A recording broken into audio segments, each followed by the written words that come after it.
Oh, it's a classic. Hi guys, I'm so sorry for keeping you waiting, but as you know, I'm very bad at managing my time. This is why I needed to do oh, it's a classic. Hi Just a guys, I'm second. so sorry for keeping you waiting, I guess but it's as the you know, wrong I'm mic. very bad at Probably. managing my time. Just a minute. This is why I needed to do. Yeah, it sounds shitty, so just give me a minute. I'm gonna check what mic I'm using at the moment. Yeah, it's default device for some reason. Is it better now? Let me know, please. I guess it improved a lot. I was just switching off and on my camera yesterday, and I guess it just got the settings down. Uh, so yeah, please tell me. Okay, guys. So it's day 599 of this brutal full-scale invasion and war, full-scale war actually, because invasion was happening in the first days of this war, but now it's not an invasion; it's a war. That is very very full scale. Okay, so much better. Okay, thank you guys. So it works now. I like it. So, what happened during this week? I got better in terms of my health. It still hurts a bit in my throat. Is it a throat pain or throat ache? What do you prefer, guys, to hear? So yeah, I still have it.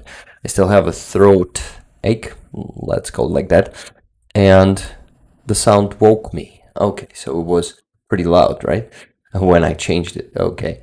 The mic is pretty close to my mouth, but I think, guys, it will work fine.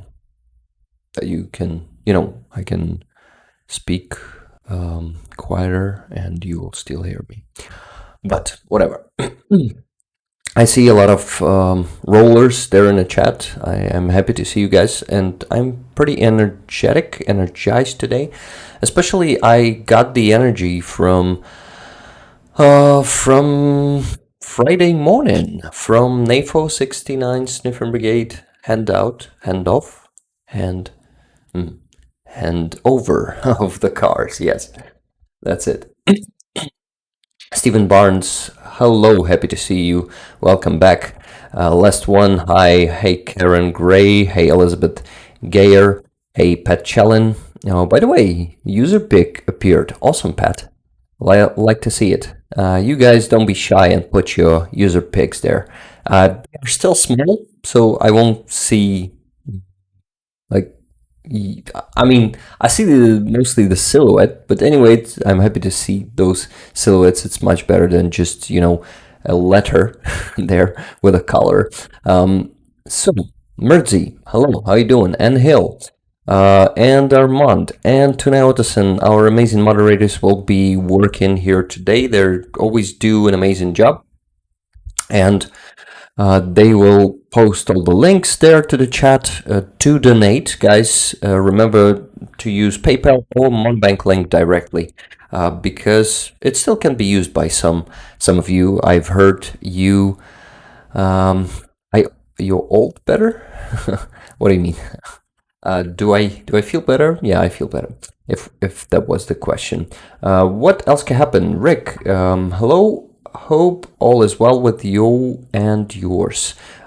Yeah, well, Kitty is not very good, but today she's better than yesterday and the day before yesterday and the day before yesterday. Yeah, so she is making us happy today. Was making us very sad yesterday, though. But she is alive today, and she is even playing, and yeah. And I started making infusions myself, and I actually made a photo for you. Just a second. It was yesterday. So it's improvised. I'm using, the tripod for one of the circle lights. I'm using it as you call it, okay, my wife was telling me the word today, this tripod for infusions. Just a second. What was the word? Ah, it's for Please tell me in the chat because I won't remember. Okay, I just need to send a photo to myself so I could show it to you. The improvised stand. It's a bit, it's a bit cringy, improvised, but still shows you the real picture with no filters, So here it is. Okay, let's go to the screen, and I will also set it first. I'll need to set it first so you will be able to see it. Guys, don't forget to like the stream. You know how it works. You know how it helps with, is it that opera? Yeah, it's that one. So I just need to switch to Telegram and show this to you. Yeah, here it is. So you see the how do you call this? Solution. It's Ringer's solution in English, and it's just in a what damn how does that thing is called? I forgot. It's not the sock, but okay. Intervenous pole. Yes, thank you very much, Dick Dawson. I'm happy to see you here, by the way. It's good to look into the chat time to time. I'm glad you're feeling better. The truck video was really cool. Yeah, thank you guys. Thank you. I saw a lot of feedback from you that you loved that video. And I really loved filming it. And it felt like, it's natural. I didn't even need to edit anything. I just needed to create the thumbnail because it was like stream. It was just usual me and usual Alex and usual Dimitri and usual everyone who were there. It was an amazing stream. Not stream, but the time, right? And amazing premiere. Thank you guys for being there together with me yesterday, and also for gifted memberships. This is very appreciated. Also, you was helping me. Yes, for Paul. Yes, it's for Paul. Thank you very much. So for, you remember? I remembered the for word, and the second word was Paul. And actually, my monitor is getting turned off and turn on right away. And that's because my connection is broken there somewhere. I mean, it's unstable. I need to work on it.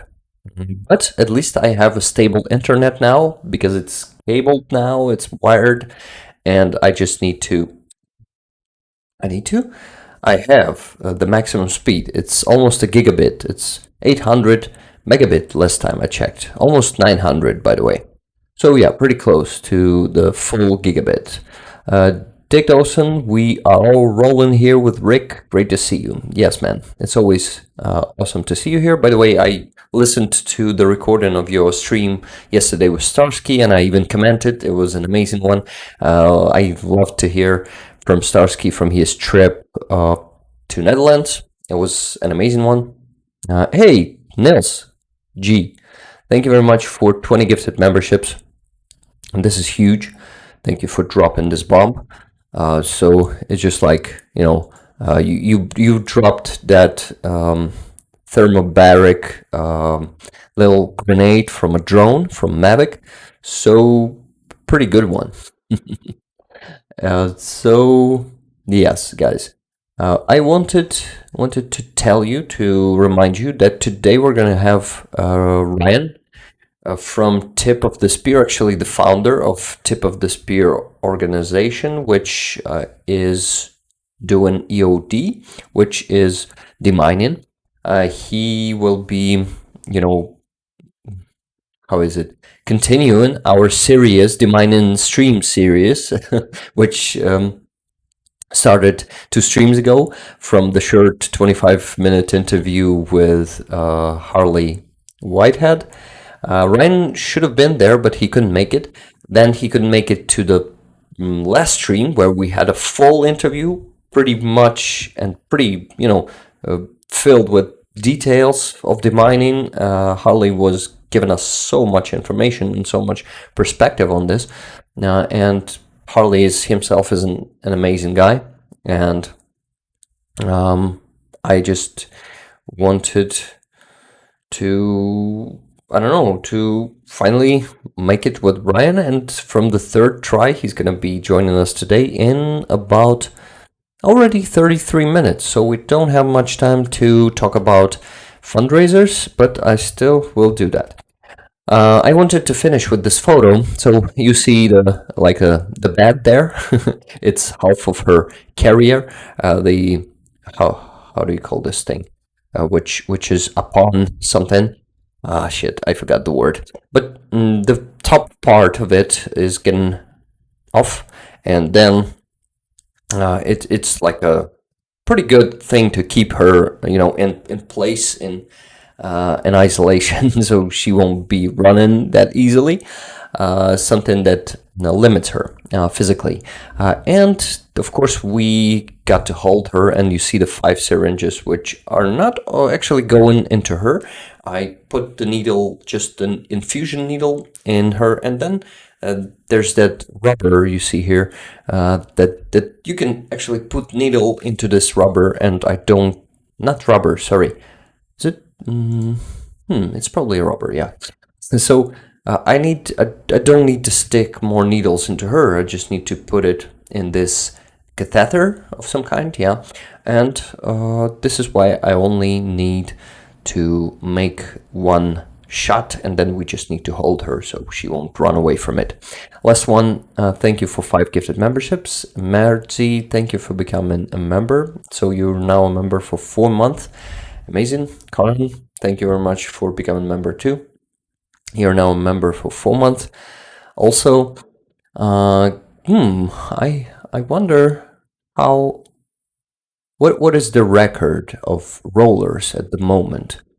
I guess Jet must be the first one, the first member on this channel, and I wonder how many months he already owns it. Well, it's pretty interesting. We gotta ask him, because I don't remember when it was. It was something about March this year, I guess, when that membership system actually started. Hey, Rose Rohaley, thank you for becoming a stinger. You're the one for 3 months. By the way, Nils Adam is already a stinger for 5 months. Wow, that's crazy. Guys, don't forget to tag me, add me there in the chat, so I won't be getting, I will be getting back to your messages, and I will be reading them and answering the questions if they are just messages. I will be reacting, as I always do. Okie doke. I'm just checking if I missed something there. Yeah, I guess not that much. I just wanted to show you something, guys. Damn, monitor is turned off again, so I definitely need to check my connection. Guys, look at this. What did they give me? It is the NAFO 249 truck plate. It's an epic thing. It will be yours, guys. I mean, it is yours. It's gonna be staying here in my place, I guess. But it's not mine. It's yours, because you raise money for this amazing truck. And this plate will probably be standing there somewhere next to the flag, I guess. So you will be always remembering about your achievement, guys. It's our achievement. Definitely, I have something to do with that too. So yeah, now you'll be remembering about our achievement. You guys rock. Thank you very much. I actually gotta go and place it right there. So yeah, just give me a second. So let's do it like this. Yeah, I hope you will see it behind me. I am actually hoping to add more plates like this one to the collection. Maybe put them here and here and here, right? So we gotta definitely start the next fundraiser, because the requests, they will keep coming, and they are just will never end. Because this is war, and this war is very brutal, and unfortunately, trucks are expendables, or are expendable, yeah, and they need to be constantly replaced because they are getting what destroyed in just sometimes in just 5 minutes. Guys, by the way, I wanted to remind you or tell you if you didn't know. Just give me a minute. We gotta go to not my channel. So how many likes do we have, by the way? 82. It's not that much. We gotta make 100. Please give this stream a like if you haven't yet, because it helps. It helps with engagement. Thank you for all the likes that you've already given. I see +1, by the way. It's 83 now. So yeah, so we gotta go here, but not to my channel, but to Andrew Mercado's channel, which actually is his second channel. And let's go here to live section and see the stream with my friends Halina and Danton. This amazing stream, if you haven't seen it yet, please go check it out, because Halina and Anton are telling their life story of being volunteers during Ukrainian war. They are spending a lot of their own money. They're telling all of this in the stream. We also had some emotional moments there.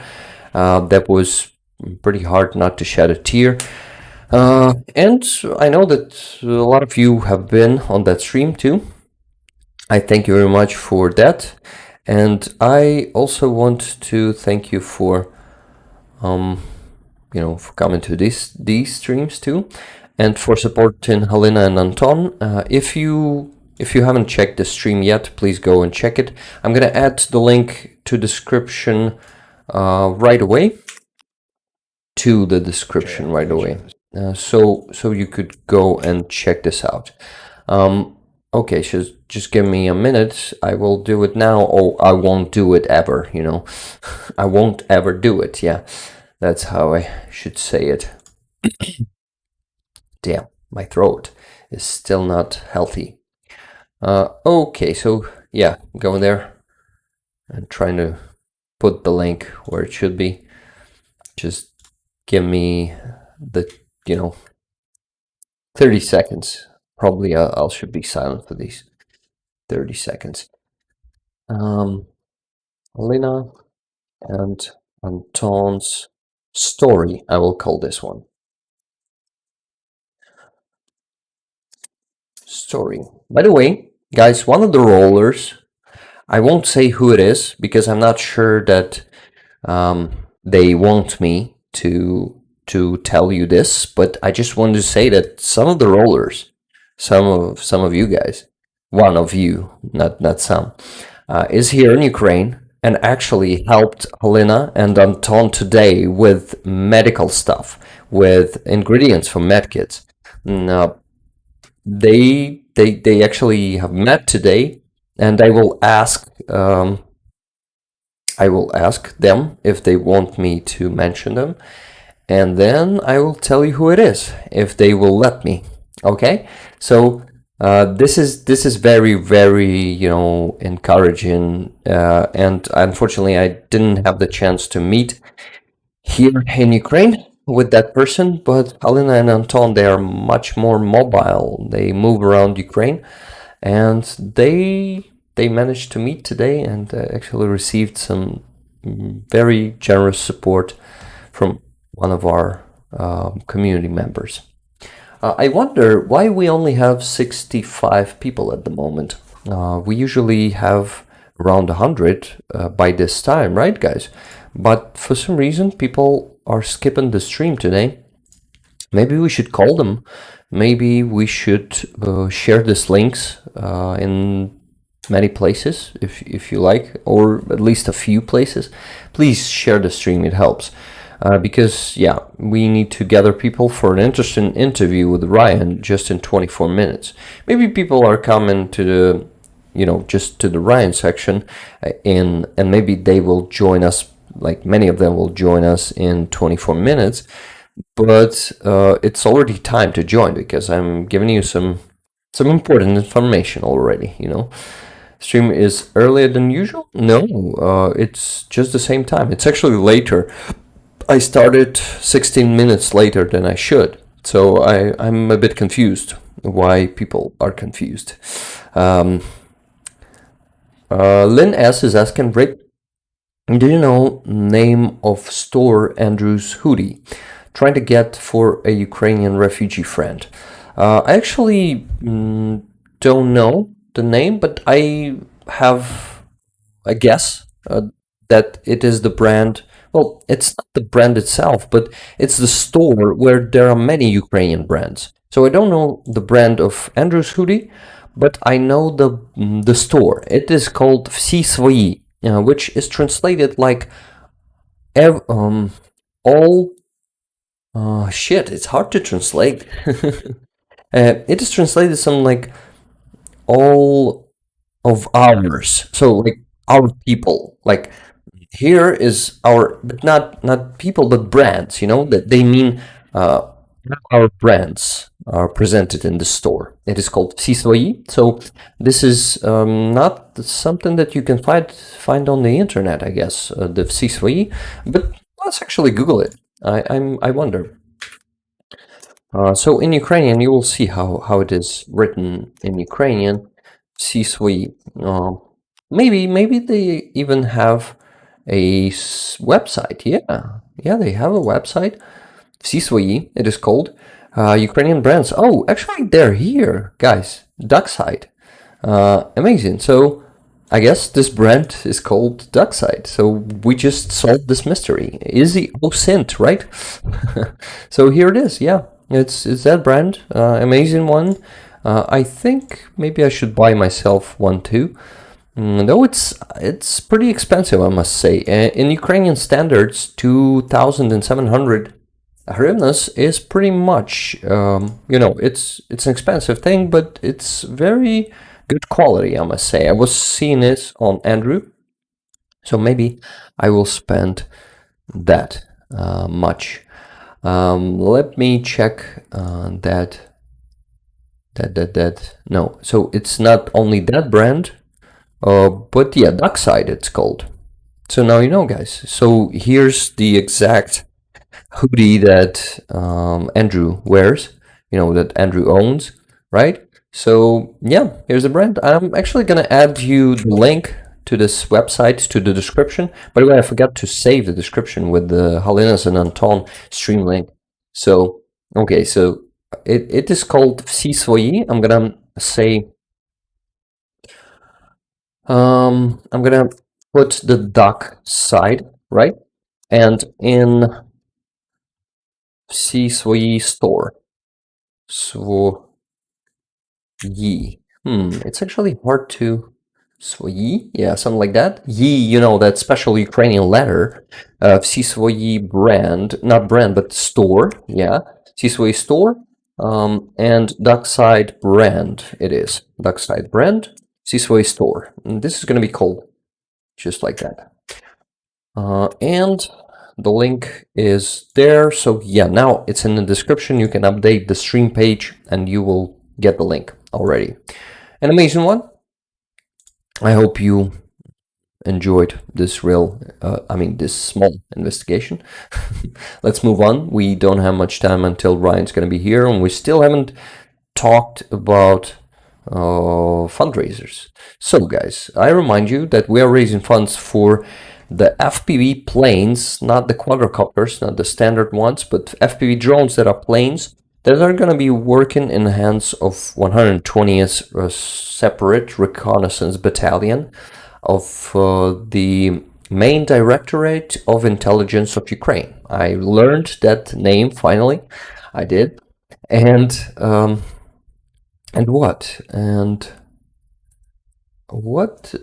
what's the other link for hoodies called Sunflower Project? Sunflower Project is not hoodies, it's the organization that was recommended, not yesterday, but on the previous stream by, you remember? By whom? I guess by Harley. Yeah, probably by Harley. Awesome. So yeah, you guys, I'm gonna just mention this. I just already did. I mentioned this organization. So if you want to support any good humanitarian organization here in Ukraine, support this one, please. Thank you. Hello, Amonsky. How you doing? I'm missing a lot of your names, guys. There. Nils G. Knudsen was asking $90. You mean 2,700 for the hoodie? No, it's not $90. Let me actually count.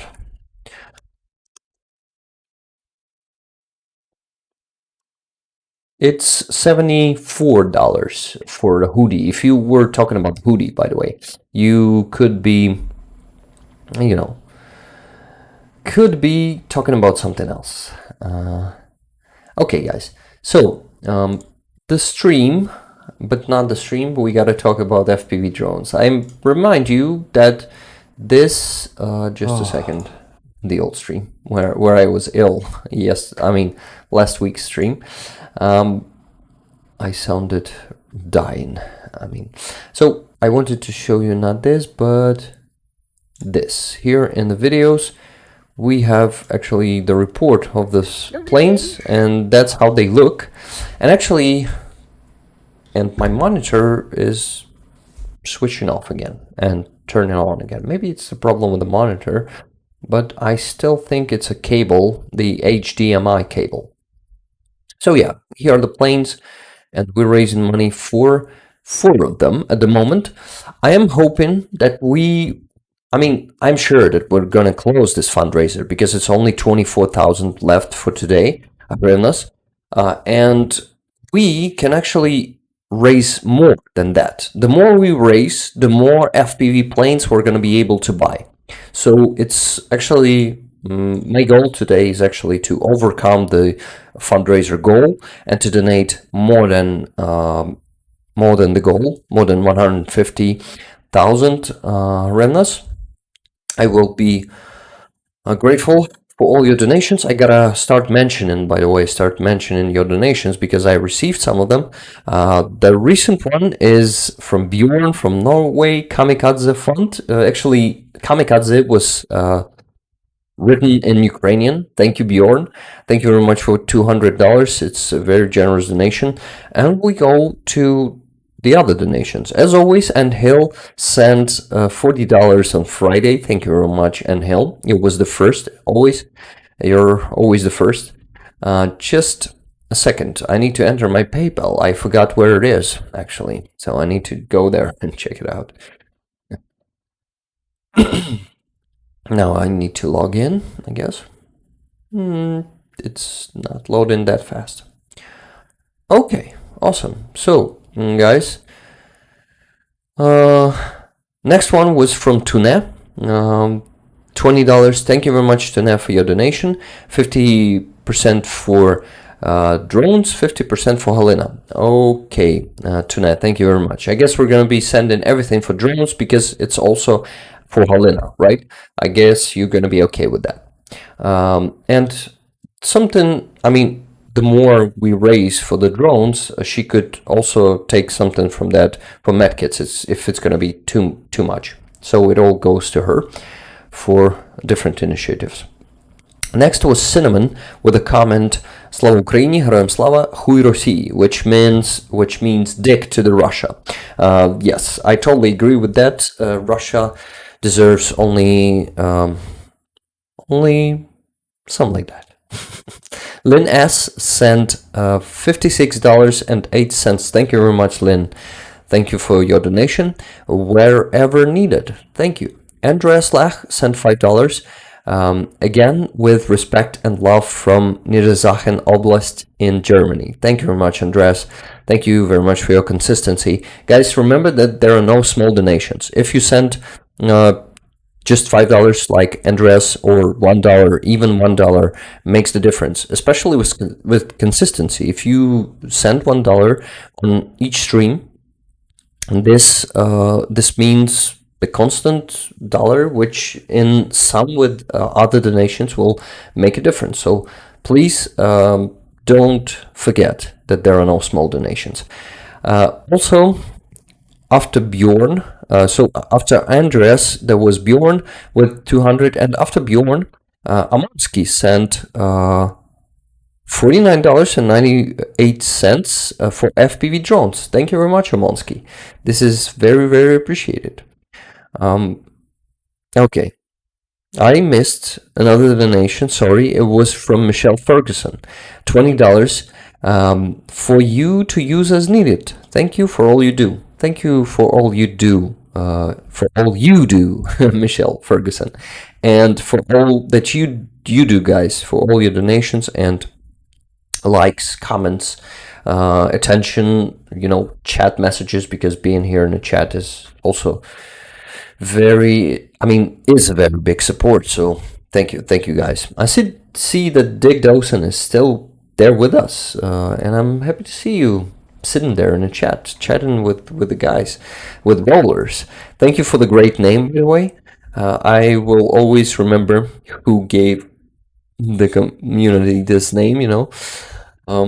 Okay, so I just need to count and see if I'm not mistaken. So it is. So to tell you, what sum of money we already raised today.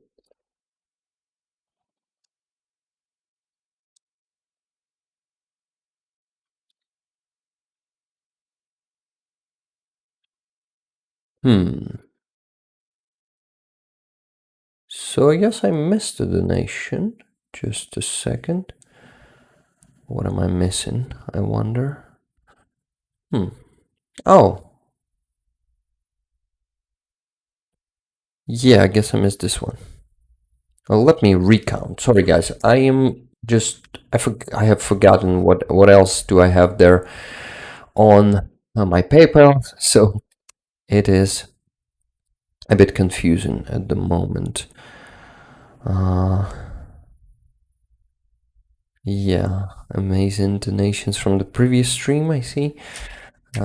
Okay, I missed probably this one. Yeah, I think I know now what I missed. So, people are still dropping off from the stream. I wonder if it's something with the quality or something else today.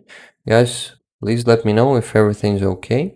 I just received one from Merzi, $25. Thank you very much. Heroям Slava. It was saying Slava Ukraini, Merzi. Thank you, Merzi.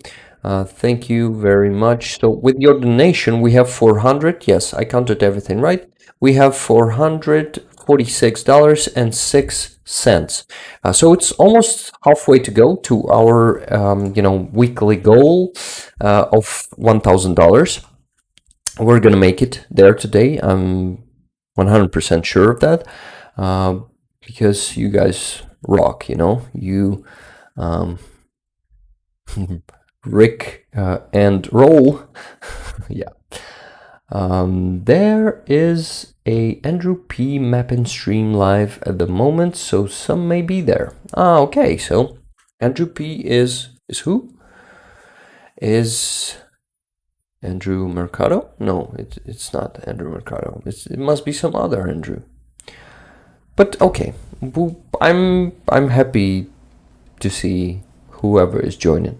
So you're coming in great, says Karen L. Thank you very much, Karen. So 10 minutes until Ryan joins us.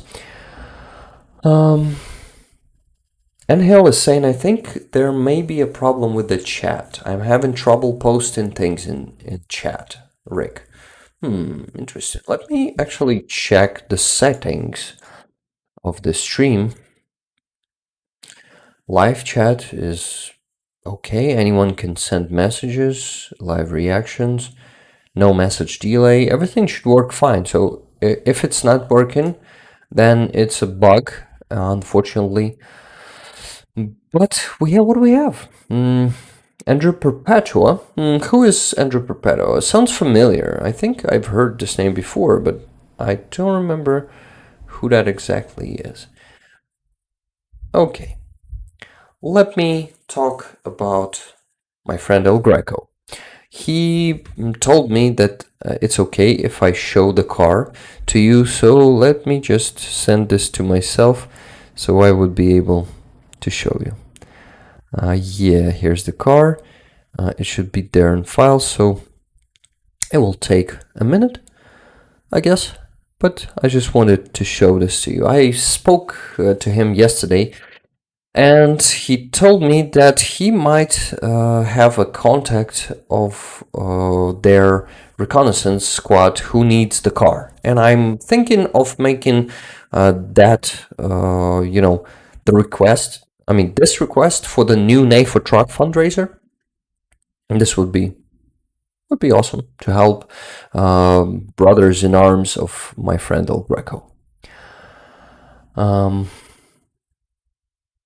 Chat is a-okay on my end. It says AF Kaplan. Yeah, probably. Oh, guys, probably you were actually Tunay sending links, sending stuff.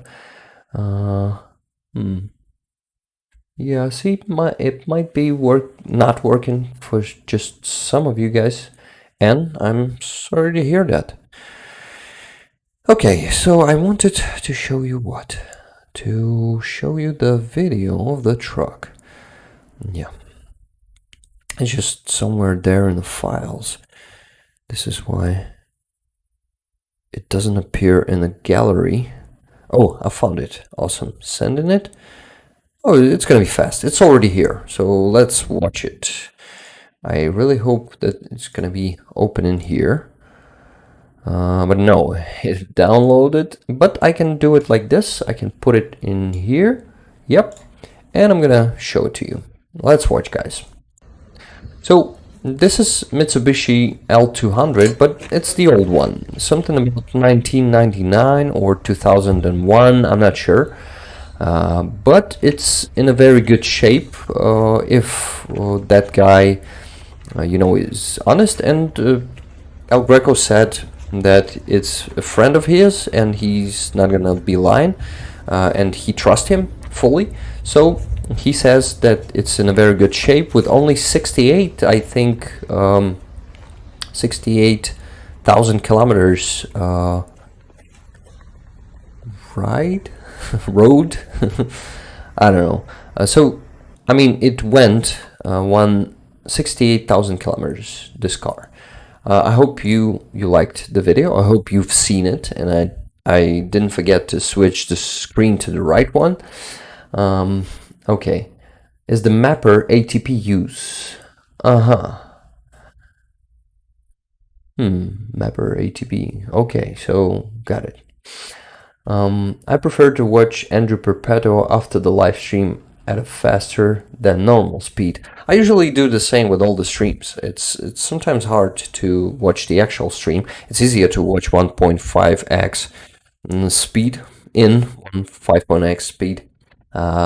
Like for example, yesterday I watched the Shills stream. Hey Kripke, how you doing?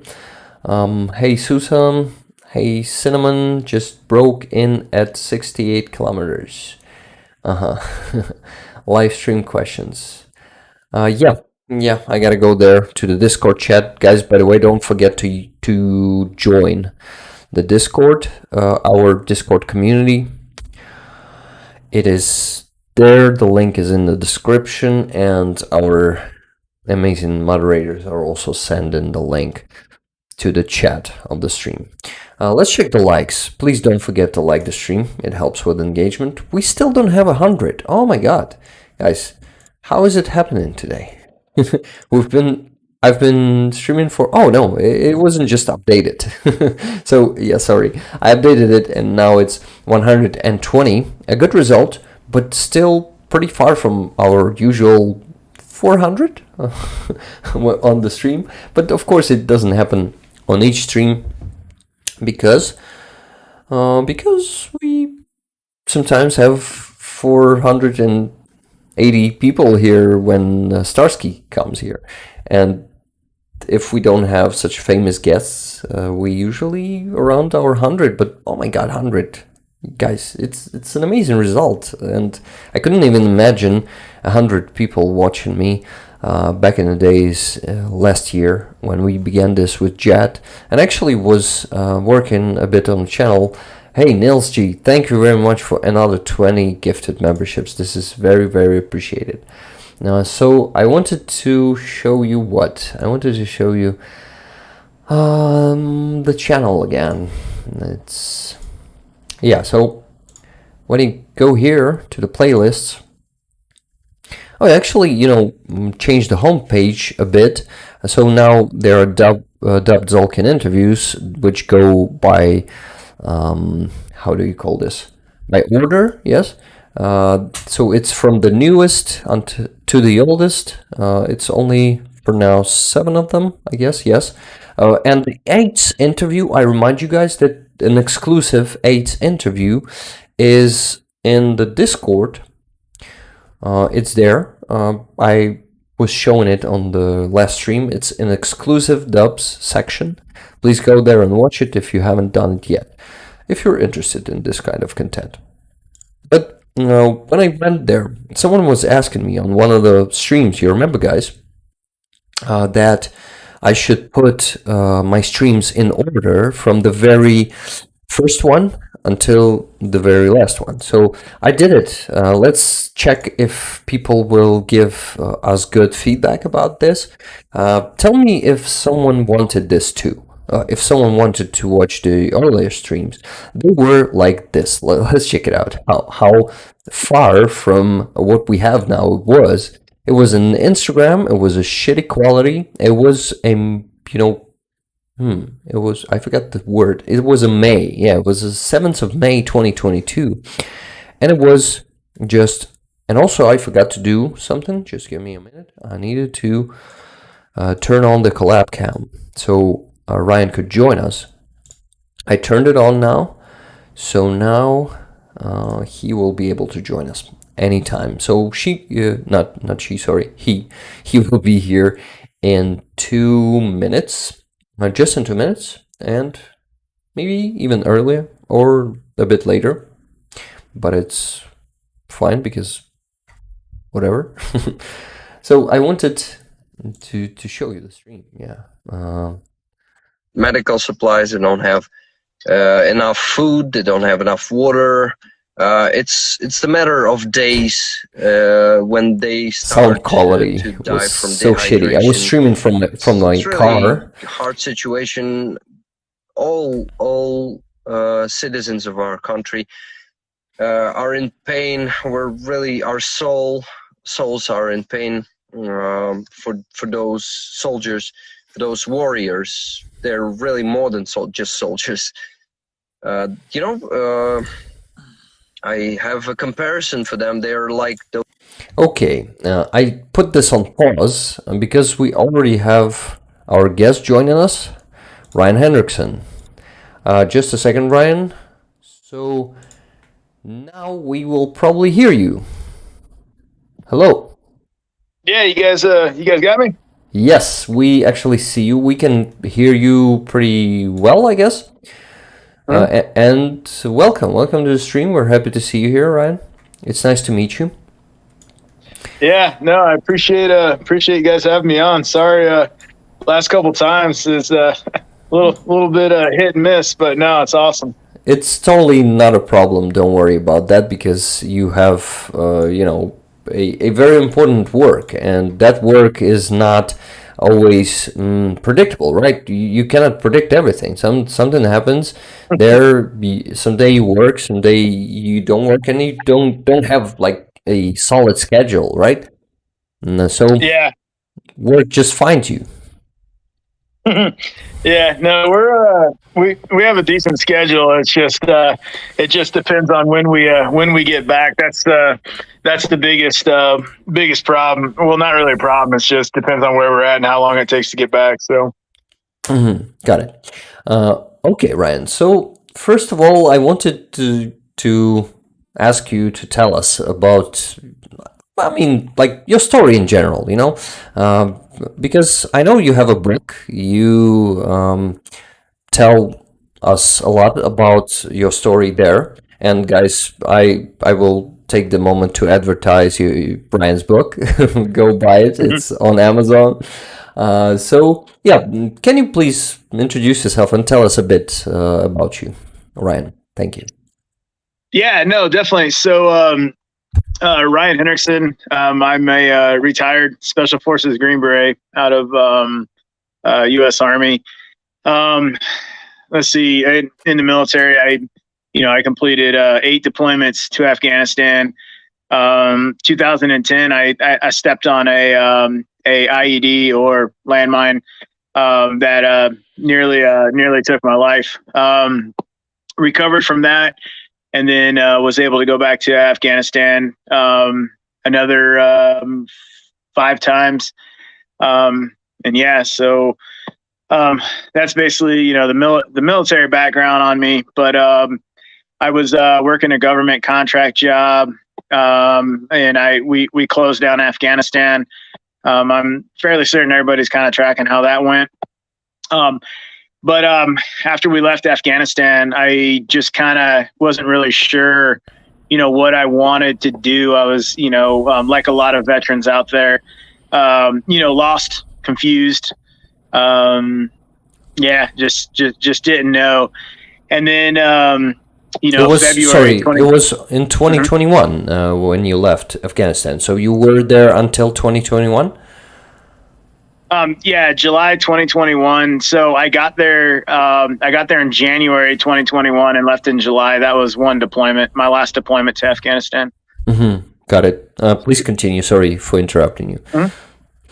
So after Afghanistan closed down the way it did, again, just kind of not really sure, what I was going to do. I was still working a government job, but I just, just mental health wise and everything else. I was just very, confused and lost. And then February 2022 happened. Everybody, like everybody, glued to their TVs watching something that none of us ever thought would happen, and that's the full scale invasion by the Russian Federation. And it just kept, as the week went on, and then now it's all of a sudden March, and I'm just like getting this nagging feeling like I need to go and help somehow. I don't know how, but I just need to go and help. So I quit my job in the middle of March. I came over to Ukraine, and the first, I had a buddy back in the States who they had a missionary organization that was still working in Kyiv.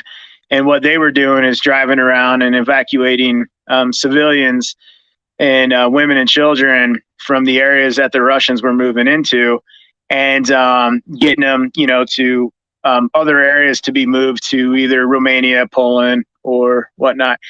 So, I was thinking about it. It's like, well, I'm Special Forces Green Beret. Maybe do I want to go over there and fight? It's like, I don't know. I've done a lot of fighting. There's something else. What can I do? Mm-hmm. So when that opportunity came up to come over and evacuate, civilians, I was like, I'm going to go do that. So I came over the middle part of March, mm-hmm. And once I got into Kyiv, they're like, "Can you drive a bus?" Yeah, like cool. we're heading out. We're heading out in a few hours to go pick a bunch of people up from some of the suburbs around Kyiv. It's like cool, and I ended up doing that until about the beginning of April, and then as the Russians started to move east. We started to bring in food and medical aid and stuff like that into Bucha and Irpin, and places like that. And as civilians started to come out of the bunkers, the basements, the cellars, and started to come back to their homes to see the damage, see what's left. They started getting blown up by landmines, booby traps, explosive devices. Yeah. And so I all of a sudden went from evacuating civilians to bringing in supplies to help people out to teaching kids, don't touch this, don't go here, this is how you report this, mark this area off, just doing the best I can, to then Ukrainian sapper units that they had no training at all. They were just told, now you guys are sappers. to giving them, the commander says you got 3 hours with them. Well, okay, let me do the best I can. And it's not their fault. It's not the commander's fault. It was the time in the war. Yeah. So then it's like, okay, let me help out. Okay, here's a detector. I know this detector. This is how you use it. This is how you negotiate these mines. This is how you do, these steps, stuff like that.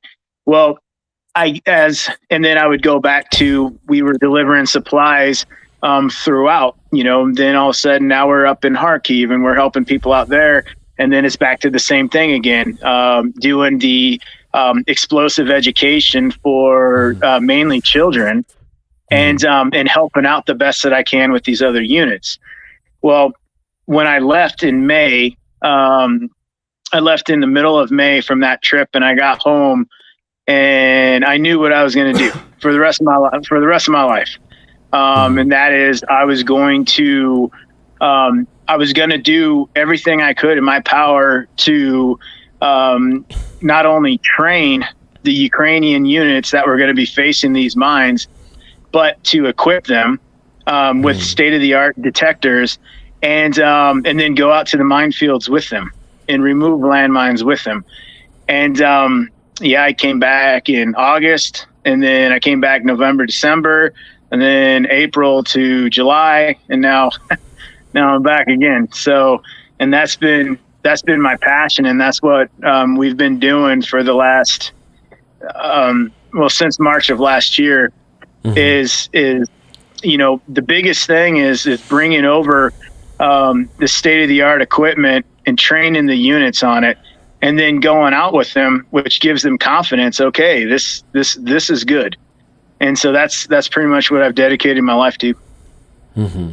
Well, first of all, I want to say thank you very much, Ryan, for your support of us Ukrainians, of Ukraine, and for your service to Ukraine, because it's definitely a service. You're doing us a great service, to be honest, and we're lucky to have you as our helper, ally, and you know what I mean. And people in the chat were thanking you for your service. First, I guess to for your country, of course, as a Green Beret, and then also for Ukraine. I saw around 10 or 15 messages with thanking you. So there's a lot of thanks to you, Ryan.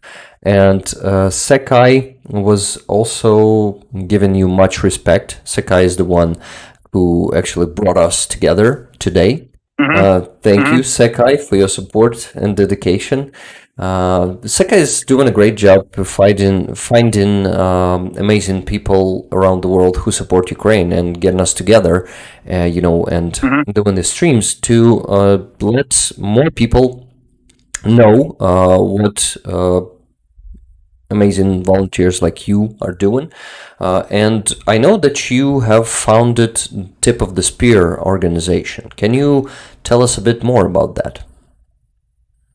Yeah, so when I went back home after the August mission here, I decided that this is going to be what I want to do for my life. This is what I'm going to dedicate my life to, not only in Ukraine but around the world.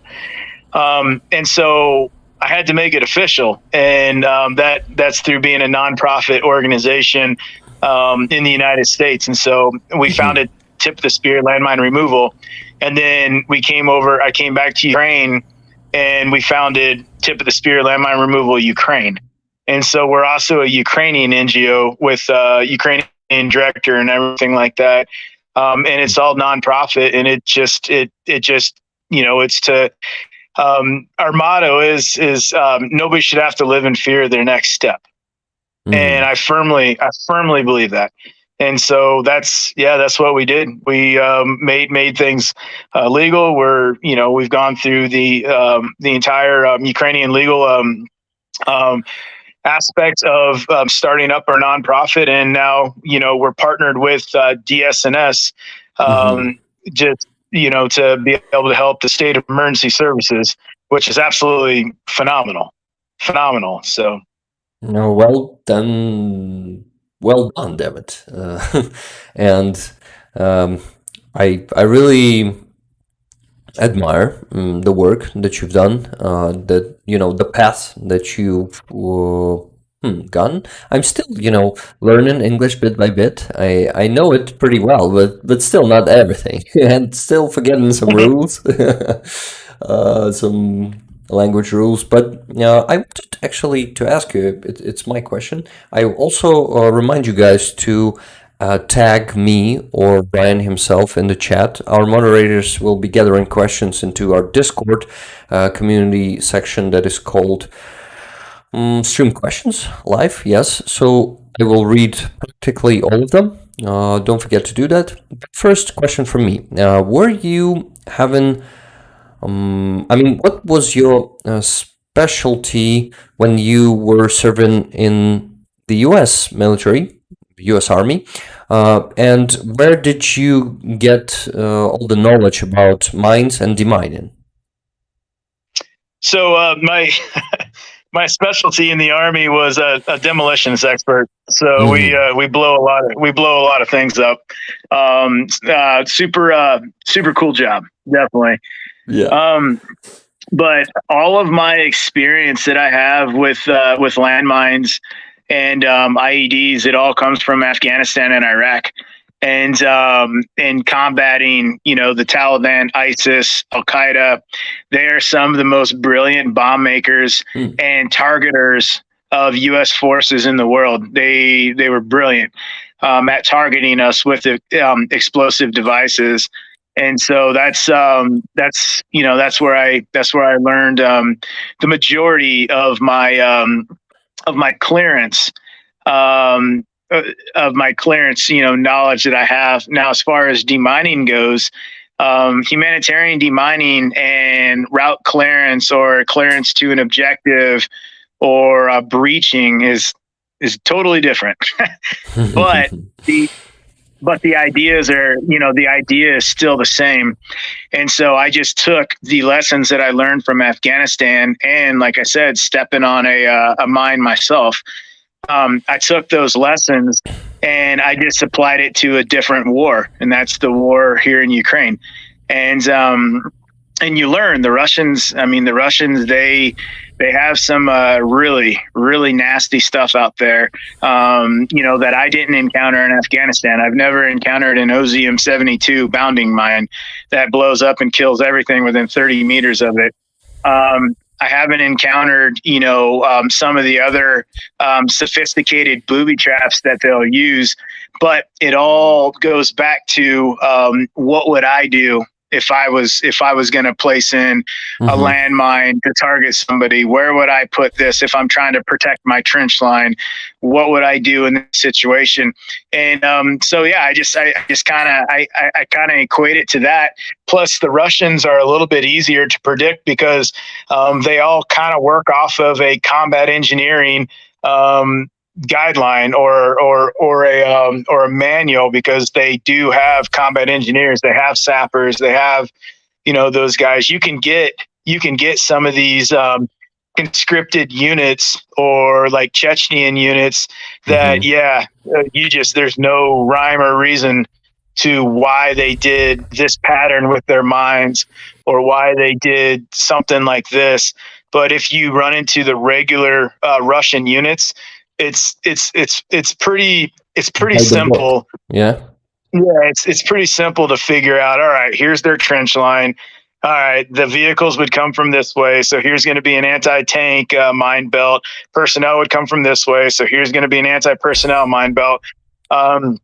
It does become a little bit easier until you start to deal with submunitions like the PFM-1 butterfly mines, where they just shoot them out by the hundreds, and there is no rhyme or reason. There is no pattern to it. It's just terrorism. The only thing you can really do is just burn it all, burn that entire field, and then go from there. Because it's just too many. I've been in fields where there's thousands and thousands of them, and you can't find them all. You can't remove them all by hand. And I guess there's still a chance that some of them will left even after the field burning, right? Yeah, I mean, there is the chance, but then when it comes to like the PFM1s, so the Ukrainian farmers are some of the most engineering savvy people in the world, and the PFM1 mines, thankfully, with some of these contraptions that they've come up with on their tractors or their combines, they can get rid of them pretty easily. There still is always going to be a threat. People tell me, how long is it going to take to completely remove all the mines from Ukraine? And I said, it's impossible. Yeah. You'll never be able to remove all the mines from Ukraine. There will always be, in 500 years, they're going to be finding something from this war. Fucking hell. I cannot say differently because it's my country. It's where I live, and I want to travel around my country even more. I mean, I still haven't been to all the places in my country, too many of them, but Mm-hmm. still. And when I think that in the future, some territories will be totally abandoned, like the Chernobyl places. For example, the places like around Avdiivka today. I think no fields for decades, maybe even for hundreds of years, will be ready to be fertilized. They won't be able to put something there because it is all contaminated, not just with mines, but with all those explosions. They I think they contaminate the soil, right? What do you do you know about this, by the way? So I am not in the agricultural field, but what I did do the last trip was I took some soil samples home with me from where mines had exploded or rockets have hit, and I sent it off to one of our agriculture universities for them to do studies on it, to get back and to see what kind of um, I don't even know what it'd be called, maybe fertilizer or something that would be able to counteract that. So Mm-hmm. I don't know. I just know that there's a lot of studies being done right now, because one thing I do know is Ukraine feeds the world. Um, Mm-hmm. so there's a lot of studies being done right now about how these how these explosives, whether it's a rocket, whether it's a landmine, phosphorus, whatever it is, how is this contaminating the soil? And Mm-hmm. there's a lot of studies being done. I know universities in Ukraine are studying it. All kinds of people are. I can't talk smartly about it. So instead of bullshitting you, I just got to tell you, I don't know. Okay, I always love to hear the um, sincere answer. I just I have read in the chat that Secular Sekai just made a donation to on your website, landmineremoval.org. Thank you very much, Secular Sekai, for donating to Ryan's Tip of the Spear initiative. Can I call it initiative, by the way? This organization is also an initiative, right? Yeah. Yeah. We're just a nonprofit. Yeah. Thank Okay. you very much for the donation. Thank you. Yeah, guys, I'm gonna show it to you on the screen just a second. Gonna switch the scene. So yeah, here's the website. I need to move the screen a bit. So it's landmineremoval.org. You can go there. It's already in the description. Before the stream, I put it into description, so you can find it in the description of the stream. And please don't forget to like the stream. I also want to quickly thank you for all the gifted memberships that you were doing for the last 20 minutes. Amonsky, thank you for the 5. Tunat, thank you for the 5. Linda H, thank you very much for 10 gifted memberships, and one from Rose Rohaley. They're all very, very appreciated. Thank you, guys. I see some questions there on Discord.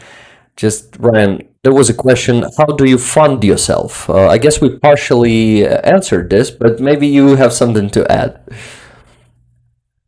Yeah. So right now it's crowdsourcing. It's all crowdsourcing from whether it's my the posts and the campaigns that I do on Twitter, Instagram.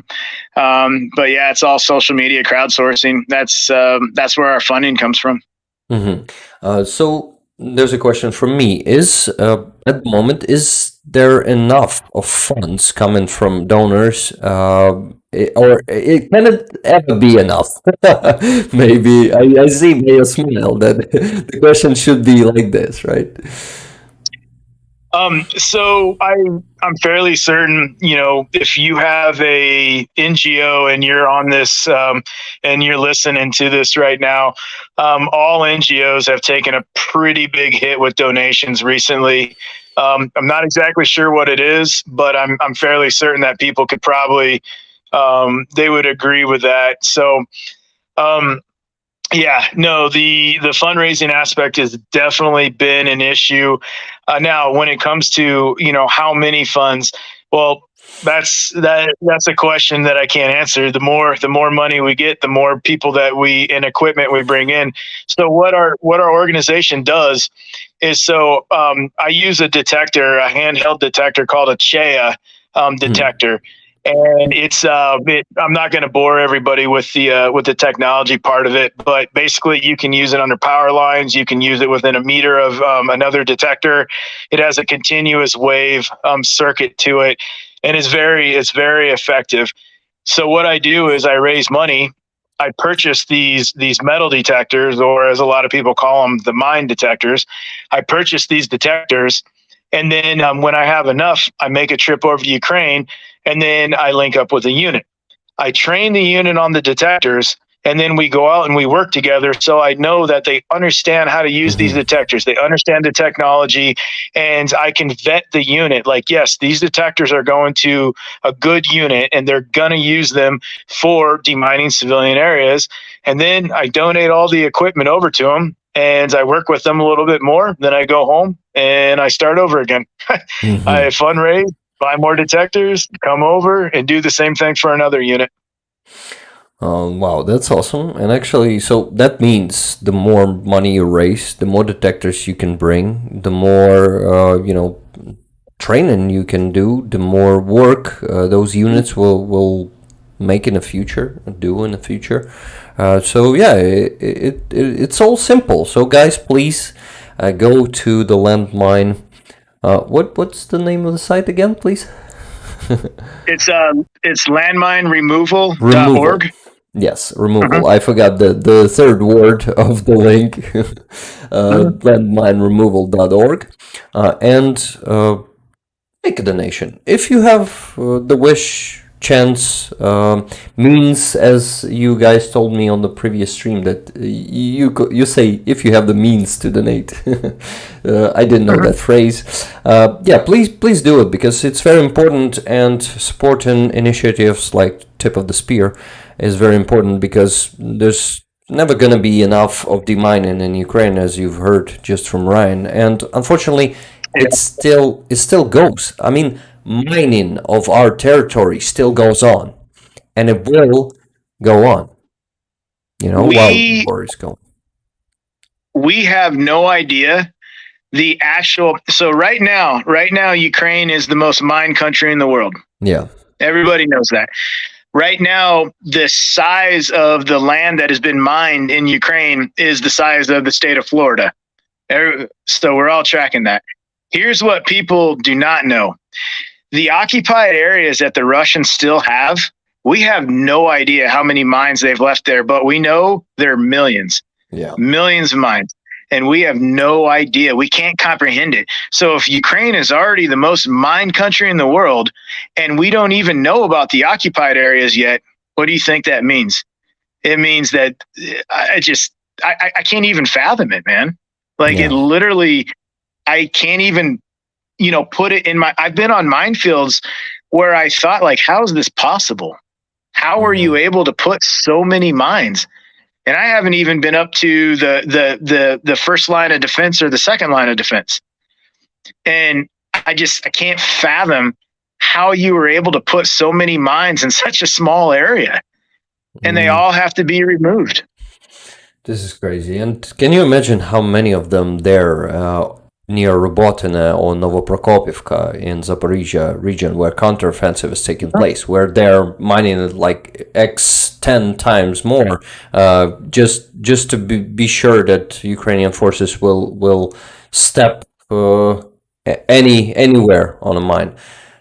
So it's hard to, I Well, don't know, yeah, I mean, think realize. about this.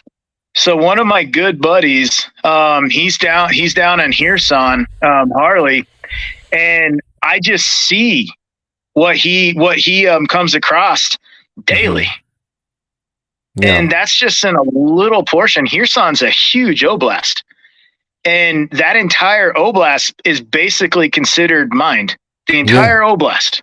yeah. Mhm. And actually, Harley is able to check, I mean, to see the scale of mining only in a smaller part of Kherson region because the bigger part is Mhm. still occupied. Uh, Correct. so yeah, what will we see there? And this is hard to imagine how many mines are there. Mhm. It's probably going to be tens of millions of mines, probably even hundreds of millions of mines around Ukraine, I guess. I would say hundreds of millions. Yes. And not only mines, but shells, bombs, Mhm. rockets also Yeah. from RPGs too. I saw you gather those too in the fields along with Mhm. anti-tank mines, right? So Mhm. there are so many different ammunition pieces, not just mines. So it's really hard to imagine what awaits us and our friends like you, Ryan, in the future. Centuries of the I mining. I have no idea, but our team we made a personal promise to Lugansk DSNS that Hmm. when Lugansk is liberated, that's going to be the area that we're going to focus a lot of our attention on is Lugansk, and so yeah, it's the Russians have had nothing but time, and when you have time, the amount of booby traps, the amount of manipulated munitions, what I I can't even fathom it. I really can't. The the horrors that are awaiting sappers and then deminers and then humanitarian deminers. Again, I'm not the world's expert on mines, but I'm probably going to say very confidently the world has never seen anything like we're going to encounter when we get into these occupied areas that have been held by the Russians for 2 years. Like Yeah, we've never encountered stuff like this. yeah, you're totally right. In my Again, in my opinion, this is only my humble opinion. Yeah. And your opinion, I would say, is very valuable because you have a huge experience, and you also have experience here in Ukraine, and you also Mhm. have, you have contact with other initiatives like Harley's, for example. You're talking about Harley Whitehead, right? Yeah. He's Yeah, yeah, he's a good buddy of ours. he Yeah. was on the stream last week, last Sunday. He was here. We had an Nice. amazing, I don't know, 2 hours conversation. He told us so much about demining, about Yeah. those how they do that, what types of mines do they encounter, some stories. Wow, that was a very, very valuable conversation. And this conversation is also going pretty, becoming pretty valuable already. But we still have Yeah. tons of questions. I wonder how much time do you have today, Brian? No, I got time. We're back from the field, so we're good. Awesome, awesome. So let's just chill and have this conversation going because I usually stream for 4 hours, and yeah, so we still have plenty of time, I would say. Okay, and there's a question from Tuna Otterson. Ask Ryan if he heard. I've read somewhere around Sumy region, they seed flowers honeybees like, and they keep honey cubes besides the field. At least honey is being produced. Have you heard something about this? I don't understand. Yeah, me neither, to be honest.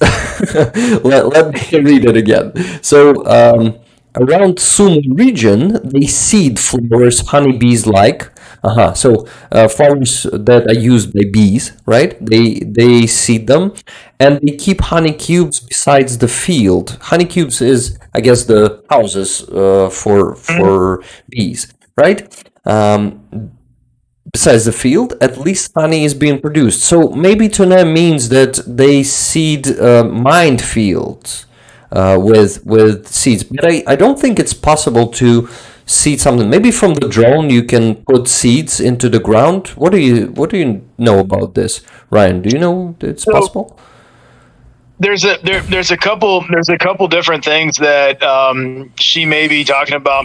So I do know that they are talking about using bees for detecting mines.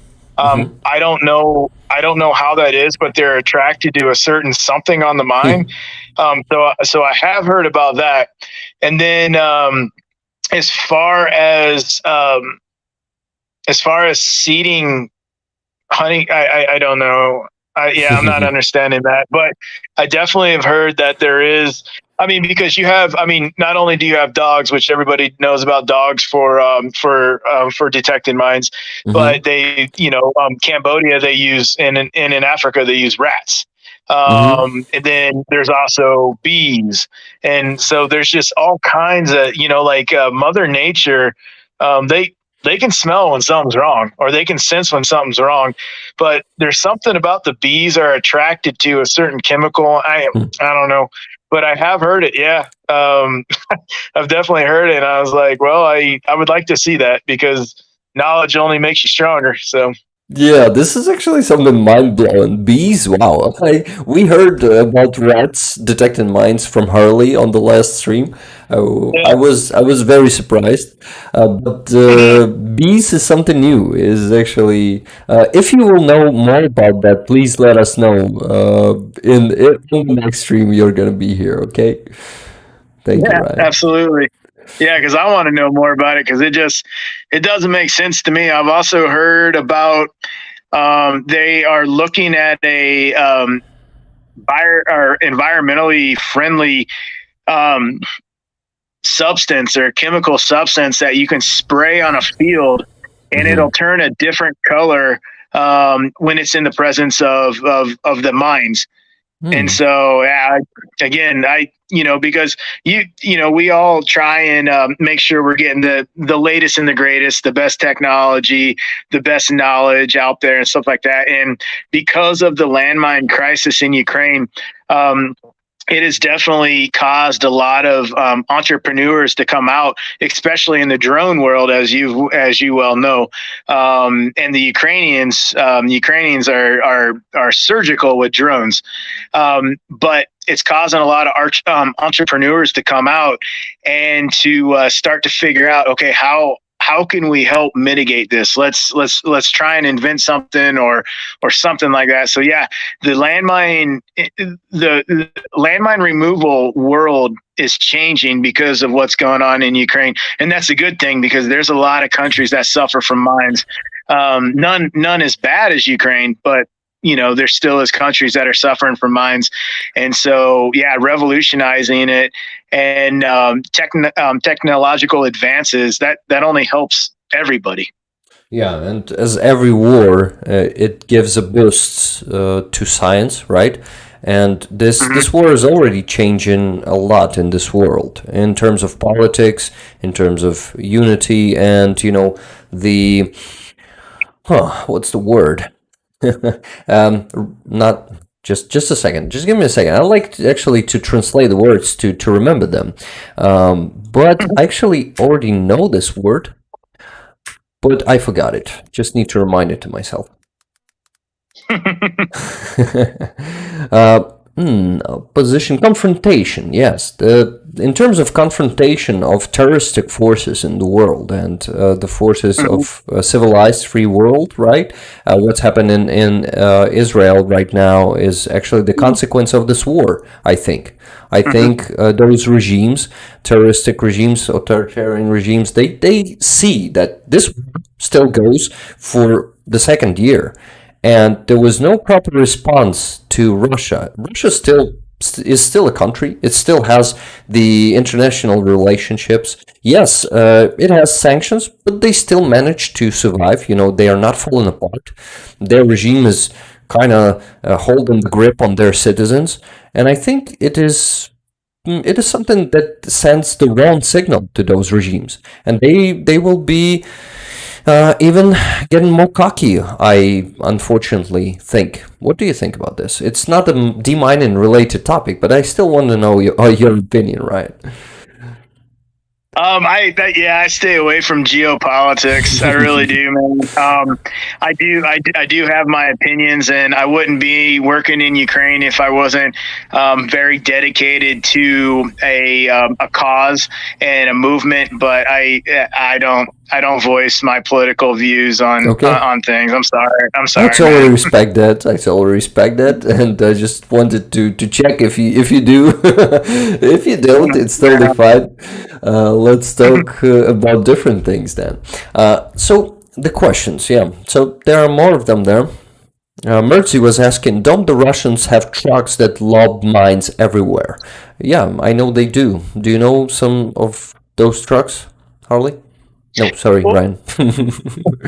no, Harley's a good buddy of mine, so that's not an insult. So I don't mind. Okay.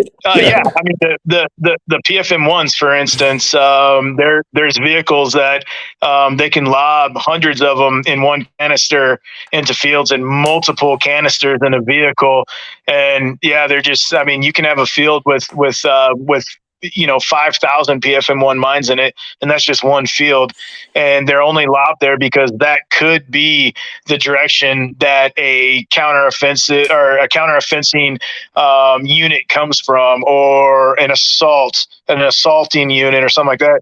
And even if a unit never goes into that field, those mines are still there. They're all defensive measures. The 99% of all landmines in Ukraine are all defensive measures. So when people look at the Russians' withdrawal from Kiev, well, the suburbs of Kiev, correction. So people are looking at the Russian withdrawal from the suburbs of Kiev. So there's a difference between a retreat and a tactical withdrawal. If they are retreating, they only have time to hastily leave mines. They're mostly all surface laid, and all they're trying to do is slow down the pursuing force. A tactical withdrawal means they actually have time to place these mines. They have time to put in minefields on the high avenues of approach that they know Ukrainian mechanized units are going to be using. They have time to booby trap things. They have time to do all this. So the mines and the minefields I've seen around Kyiv tells me that they had time as they were coming in to defend their withdrawal to the east. Well, that's the same thing that's going on with these mine belts right now, is they're trying to slow down the Ukrainian counteroffensive. And so it's all a defensive measure. If you're going up to a trench line and there's a bunch of anti-personnel mines by it, it's a defensive measure to slow down the assaulting force.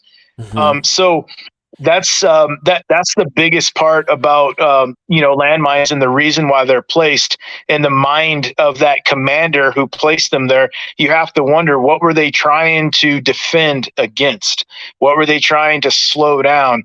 And most of the time it's a trench line. All right, we need to stop the mechanized units before they can get close enough to kill us all in the trench. And then when dismounts come, we need to blow their legs off as they're moving towards us. So now we have clear fields of fire, and we gun them down. If you can understand that, then it's a little bit easier to break down the battlefield and why areas are mined the way they are. And that's, you know what I mean? So that's I don't know. That's how I go about it, is just like understanding what they're protecting and their withdrawal routes and stuff like that. Where were the Ukrainians coming from? All right, well, where's the trench line? All right, well, somewhere in the middle, there's going to be multiple mine belts, guaranteed. If they had time. If they were rushed out of the area, then those mines may be all surface laid, and they may be easier to find. If they've been in the area for a while, those TM62s are probably buried. and they could have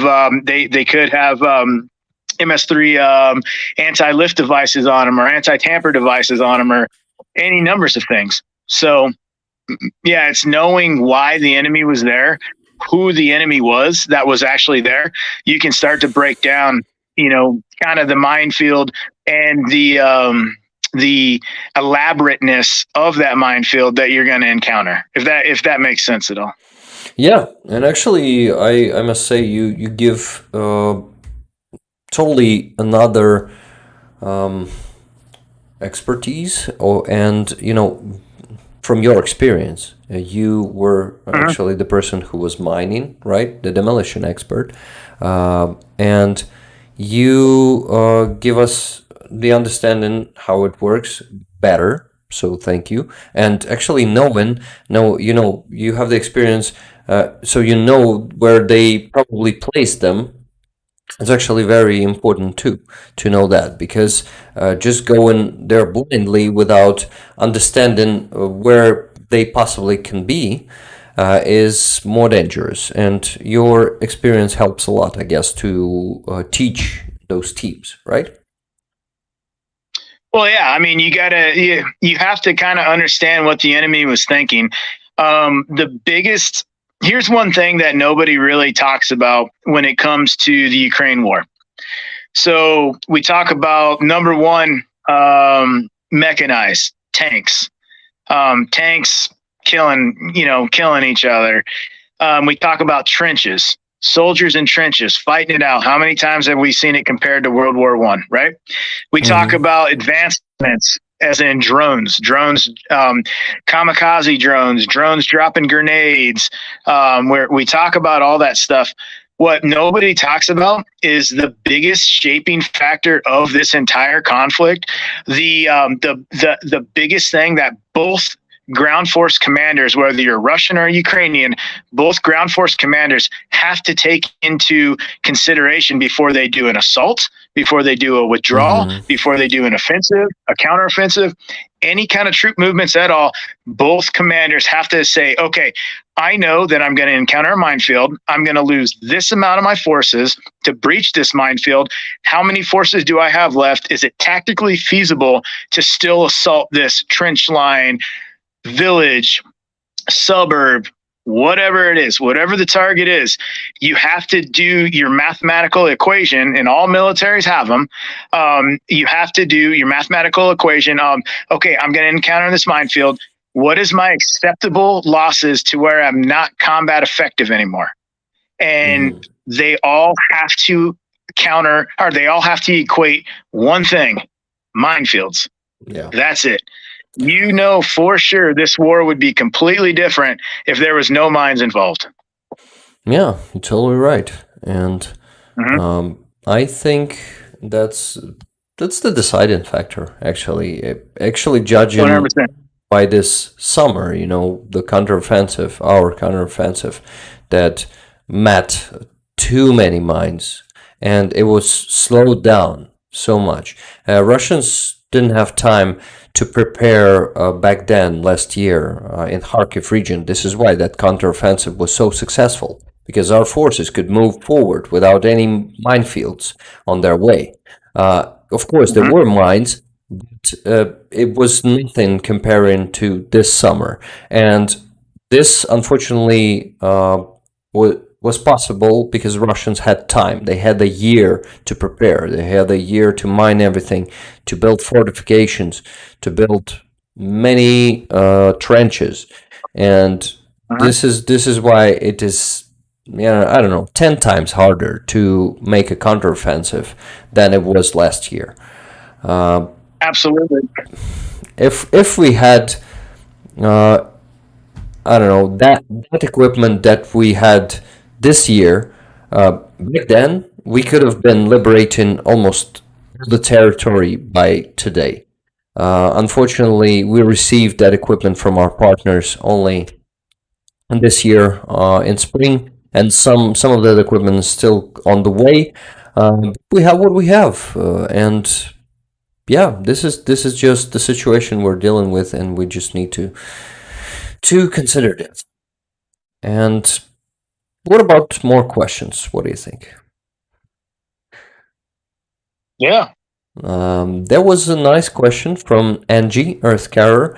Is there a language barrier that makes it hard to communicate when trying to instruct people? Yeah, actually, an interesting question. So I've I've learned a bit of Ukrainian.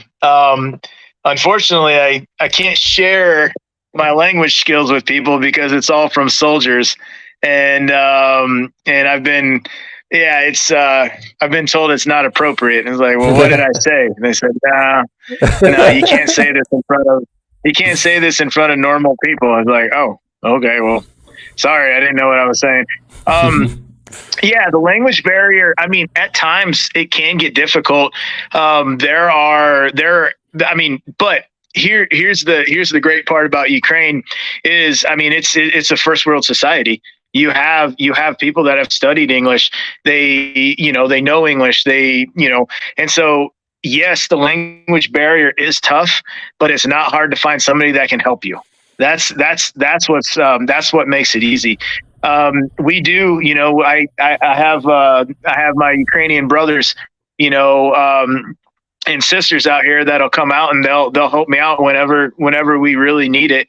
But I have been in a couple situations where there is there's no interpreter, and it's me and them, and it's very easy for me to do what I used to call in Afghanistan pointy talkie. Pointy talkie. And then This goes here. yeah, and then I demonstrate everything when there's a lack of when there is a language barrier that can't be overcome with me talking. Then I show everything. And a very, very detailed, probably annoys some of them because I look like a Sesame Street, cartoon. But sorry, that's just the way it is. But yeah, so no, yes, I've had the language barriers, but when that happens, I just demonstrate everything, and then I have them do it so I can see that they understood what I was doing, and then I can correct them, if need be, and that's it. It's not that hard because they all have it. They all have a first world education, so it's not hard to really to get the point across. You just have to show them. So, wow. Thank you. First of all, thank you for teaching me the new term, pointy talkie. I really like it. And secondly, yes, you can always communicate with people even without knowing their language. I have some experience myself, so it's all manageable. And I think if you've been teaching people for a while, and you have been, right? Because you were doing this in the U.S. Army too, in Afghanistan. So you'll always be able to teach people to do that. Thank you for that great question, Angie. And the next one is, what is your favorite heavy demining vehicle? If you actually have one. In favor. So I've actually never used one. Yeah, we're all on foot with detectors and remote pull devices and stuff like that. But I've seen some vehicles out here, and so you have the industrial manufactured ones that are coming out of Sweden and stuff like that, and they're all great. Yeah, I mean, Norway, like, definitely 100%.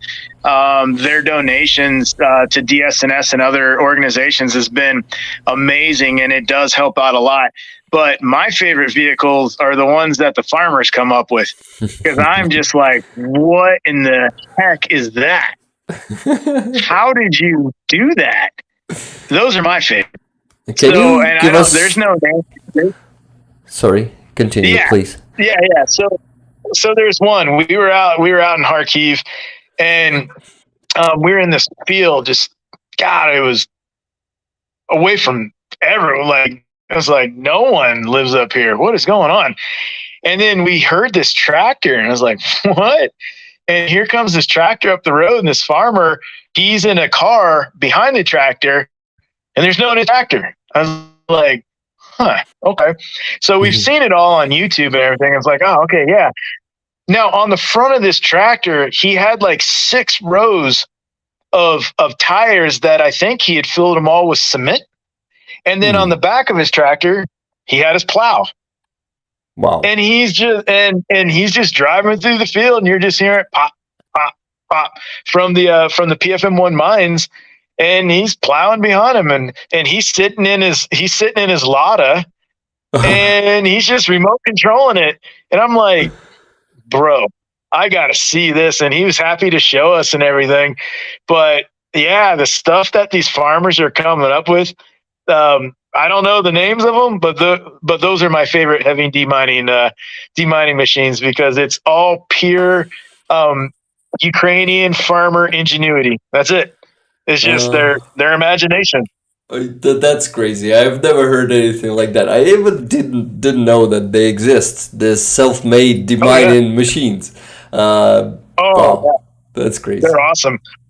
Yeah, it is crazy. You just think you're in a Mad Max movie.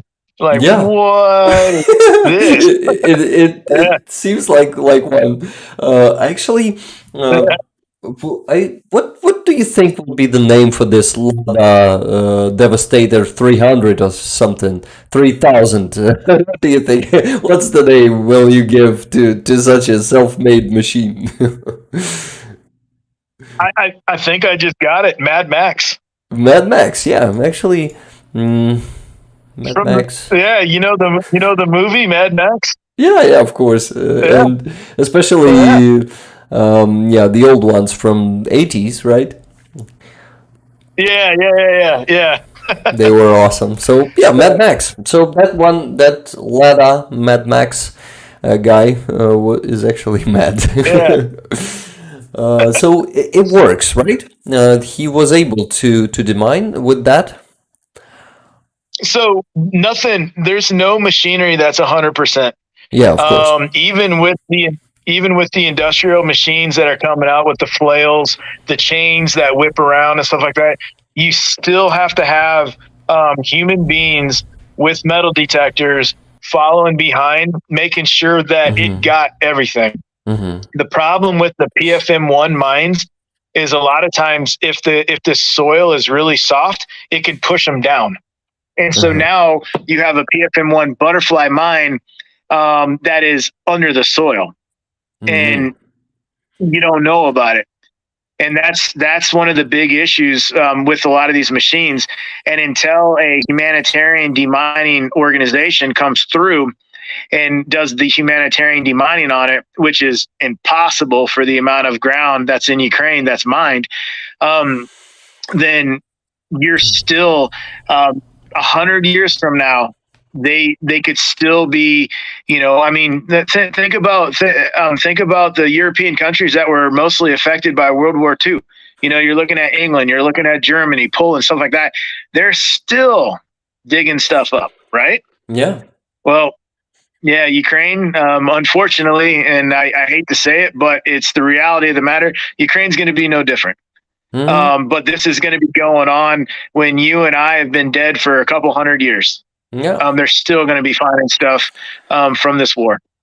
And unfortunately, not just finding it, but also blowing up on it, because some of those finding it the hard way. Yeah. And because they will go underground and people will be plowing those fields and they will be exploding, definitely. This is such a tragedy, to be honest, for the future generations that is still going to be affecting them. There's one fact about landmines that people need to understand. So landmines, they don't care what side you're on. They don't care your political beliefs. They don't care your religion, your race, sexuality, anything like that. Landmines kill indiscriminately. And long after this war has been done, landmines are still going to be killing indiscriminately. And unfortunately, during the conflict, usually, or I'm sorry, after the conflict, the people who suffer the greatest from the landmines are going to be the civilian population. During war, both soldiers and civilians suffer. But once hostilities cease, that landmine doesn't care if you're a civilian. It doesn't care if you're a woman. It doesn't care if you're a child. It doesn't care if you're a pregnant woman. It doesn't care. Yep. That landmine is going to continue to accomplish its mission when the appropriate amount of pressure is applied to that firing device. That landmine is going to go off, and your life has either been changed permanently or you die. Yep. Ryan, actually, I was wondering if you're okay with me asking some questions about your experience. Are you okay talking about that? Have you? Oh yeah. Okay, so it was year 2010, right? And it was what kind of a mine it was, if you know, actually. So it was actually a improvised explosive device. It was it was a IED, and that's what the Taliban they used a lot of was IEDs. So you said it nearly killed you. If it's okay, if I ask, what injuries did you receive from that explosion? Yeah, I'll actually kind of give you a little story about it if you got time. Of course, all time. Yeah. This evening. So it was 2010, and we were in the Chutu River Valley, on the border of Helmand Province and Uruzgan Province, and we were clearing out the valley of what we had heard was about 2,500 Taliban fighters, and our mission kicked off September 11th, 2010, and so my ODA, or my Special Forces team, our first objectives were this southern village called Sartutu, and we had been fighting Taliban there for a few months already, but a couple days before the mission, it was quiet. There was nothing, and now no animals, no nothing. That's a bad thing. That's a really bad thing. So, we started our infill. It was about 9 p.m. We're moving towards Sartutu, and now, as we're moving in, now all of a sudden it's midnight. Now it's 1 o'clock. It's September 12th.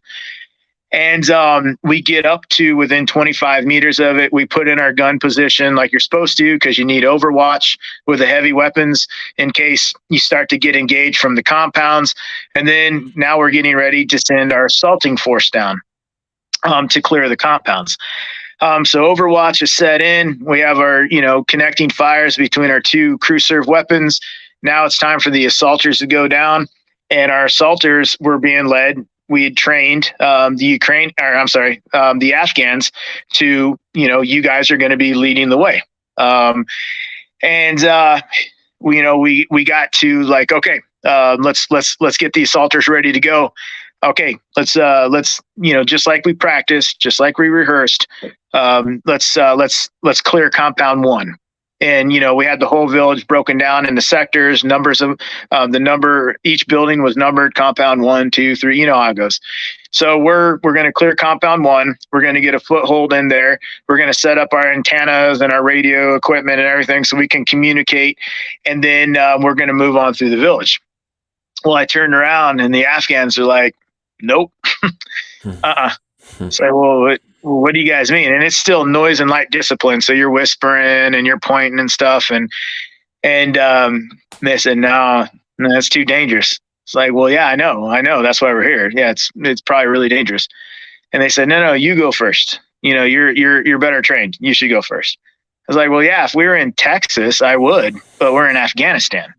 And you guys want your village back, and we're trying to help you get your village back. You've been trained. Let's go. No. So I turned around to tell, my counterpart, like, hey, man, these guys aren't budging. They're not moving. And he grabbed me by the shoulder and he said, hey, what is Nick doing down by that compound? And Nick was our interpreter's name.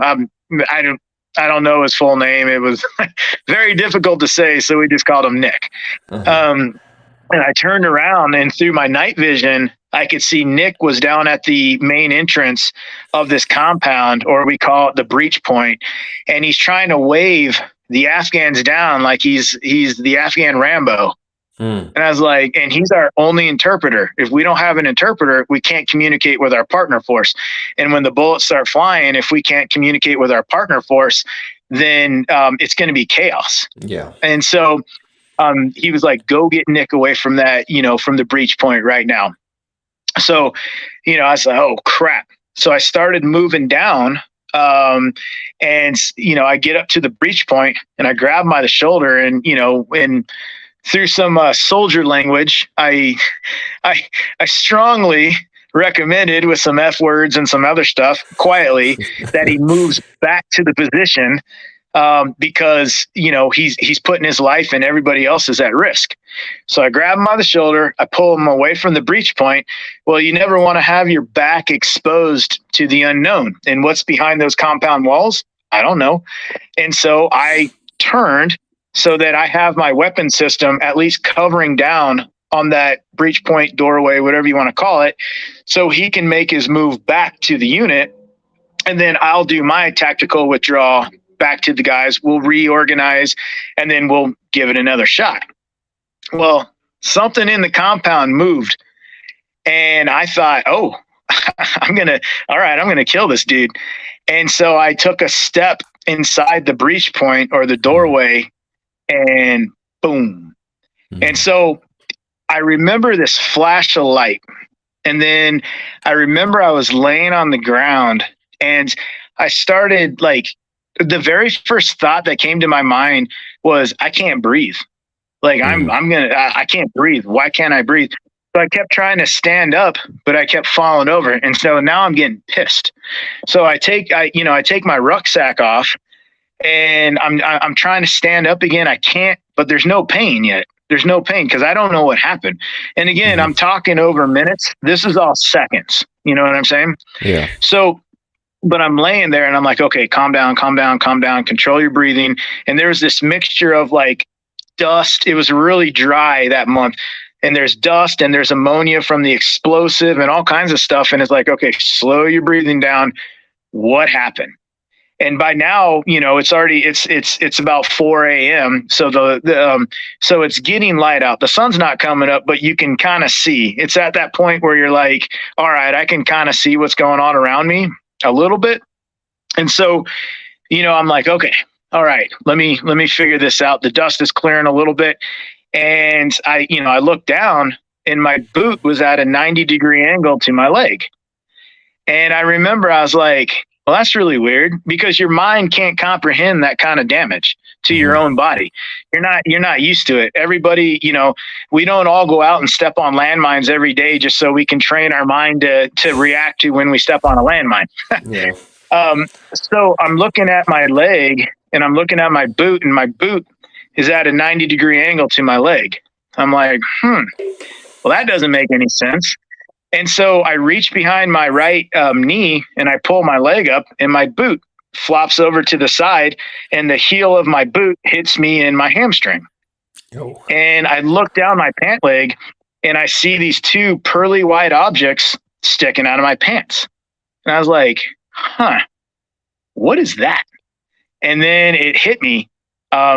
Literally, I stepped on a mine. I stepped on an IED. And then the pain, oh my God. Once my mind registered that that's what happened, holy shit. The pain was like a semi truck. It just blasted me. And I just laid there, and I was like, well, what do I say? Like, I don't even know what to say. And then I was like, oh wait, tell people you're hit. I'm like, I'm hit. So I started to get my tourniquet out, and I'm trying to put it around my leg, and then the ambush kicks off.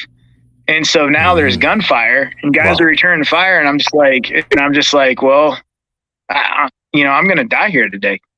And so I remember laying back, and this is weird. This was a crazy thought, but I remember laying back, and there was this eagle flying above us, just circling. And it was the chaos that was going on the ground. Our overwatch positions, our gun positions on the other side of the river. Everyone had opened up on the Taliban that were trying to move in on us and get as close as they could, because if they get close to us, we can't drop bombs on them. And so, and you have aircraft engaging the Taliban position, stuff like that. And out of all this chaos, I remember looking up, and so, at that point in time, I was saying my prayers. I was asking God, for forgiveness. And I was looking back on my life, and I was like, man, I don't really like who I was, and I remember looking up, and there's this bird that was just circling over me, and all the chaos below, all the, everything that was going on, me, I'm seeing this puddle of blood, and I looked up, and it was like, you're going to be okay. Yeah. And then the first guys of my team got to me, and apparently I didn't put the tourniquet on tight enough, because they really cranked it down, but I had lost quite a bit of blood. And it was just, it was a very, I don't really know how to explain it, except for it was kind of like an out of body experience. And I'm not, I am a religious guy, but I'm not going to go there with people on here. But I do believe that bird, that eagle that was flying above me, was a message like, hey, I got you, man. And so one second.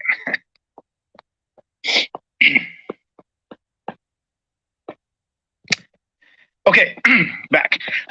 So that moment that I had, and that pain that I went through, I knew that I was going to dedicate my life. Not at that point, but when I got to Ukraine, everything that I went through that day, September 12th, 2010, it all came back to me of why I was going to dedicate my life to making sure that one child didn't have to go through that pain that I went through. So, yep. Wow. That's a hell of a story, Ryan. And thank you for sharing. It is something that definitely deserves to be written in a book. So this is awesome that you have written that. What is your book's name? Oh my gosh. Tip of the spear.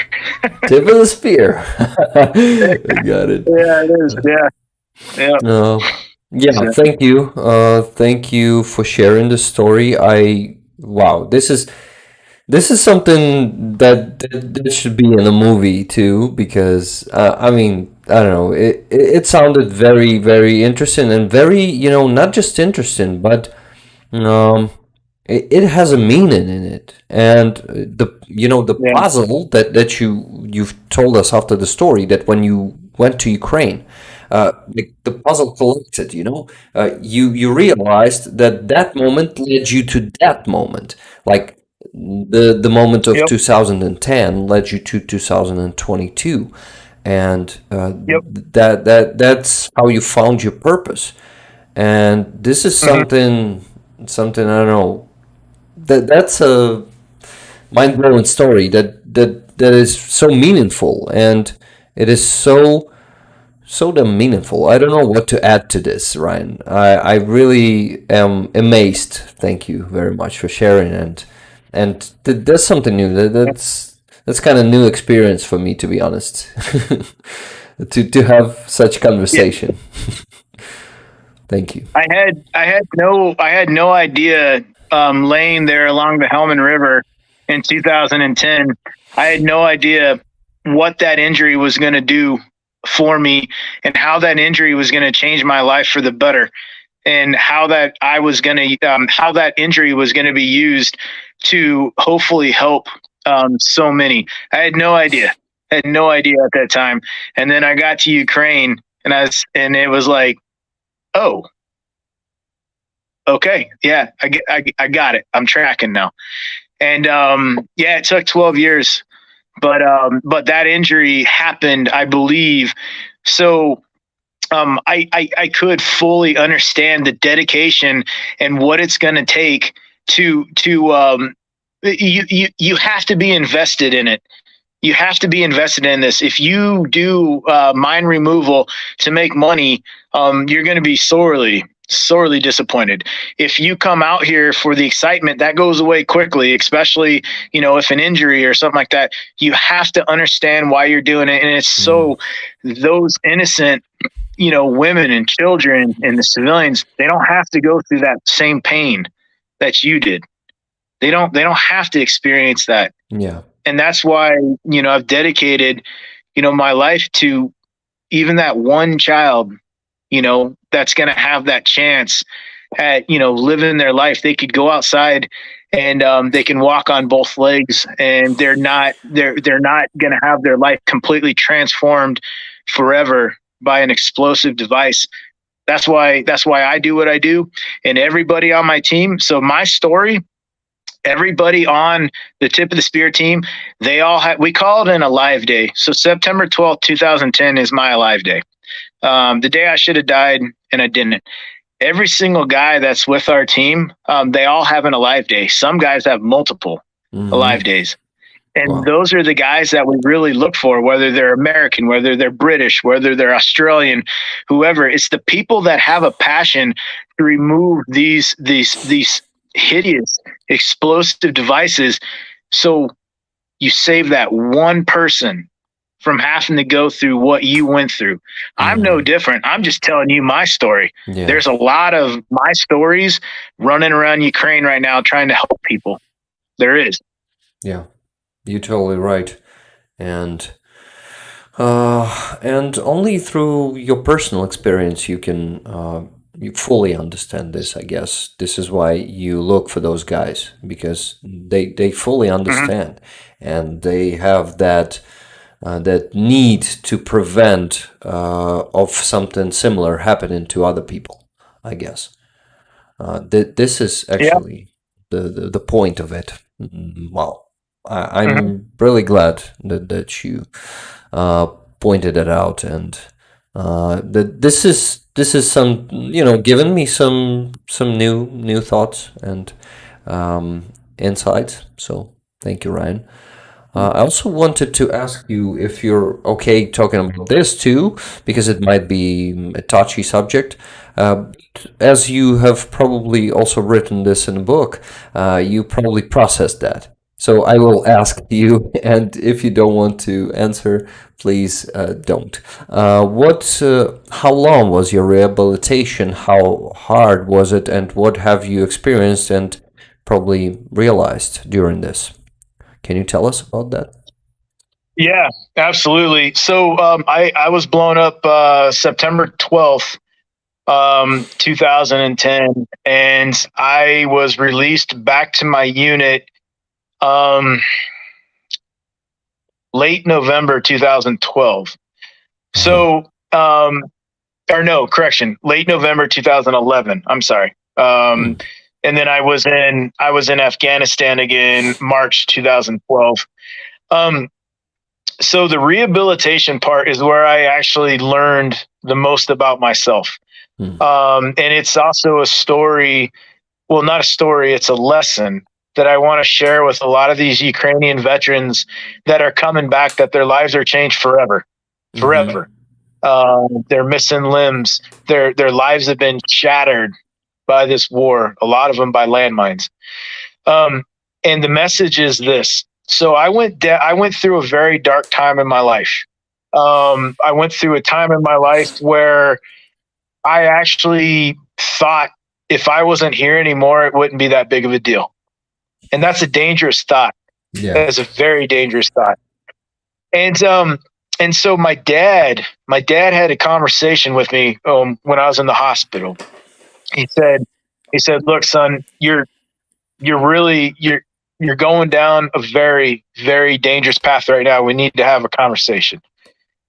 Okay, Dad, he's dad, but he told me, he said, "Look, man, you're at a fork in the road. You're at a point in the road where there's two paths you can go on.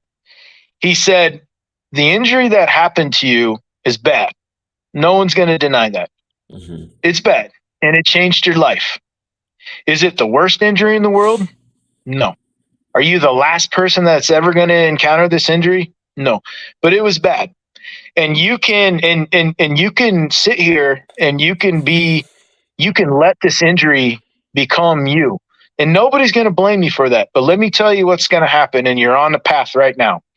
So you are going to victimize yourself by this injury. You're going to start to push people away because they don't understand what you've been through. They don't understand what you did for them. They don't understand how close you came to dying, for whatever cause it is, whether it's their freedoms, liberation, or whatever. They don't understand it, but you're going to try and force people to understand you. And when they can't understand you, what you're going to do is you're going to start to push people away from you. You're going to become so victimized by this injury that you're going to start to push people away from you because they don't understand you. Mm-hmm. And then you're going to become entitled to your injury. You're going to start to believe that you're owed something because of your injury. People owe you this. I deserve this.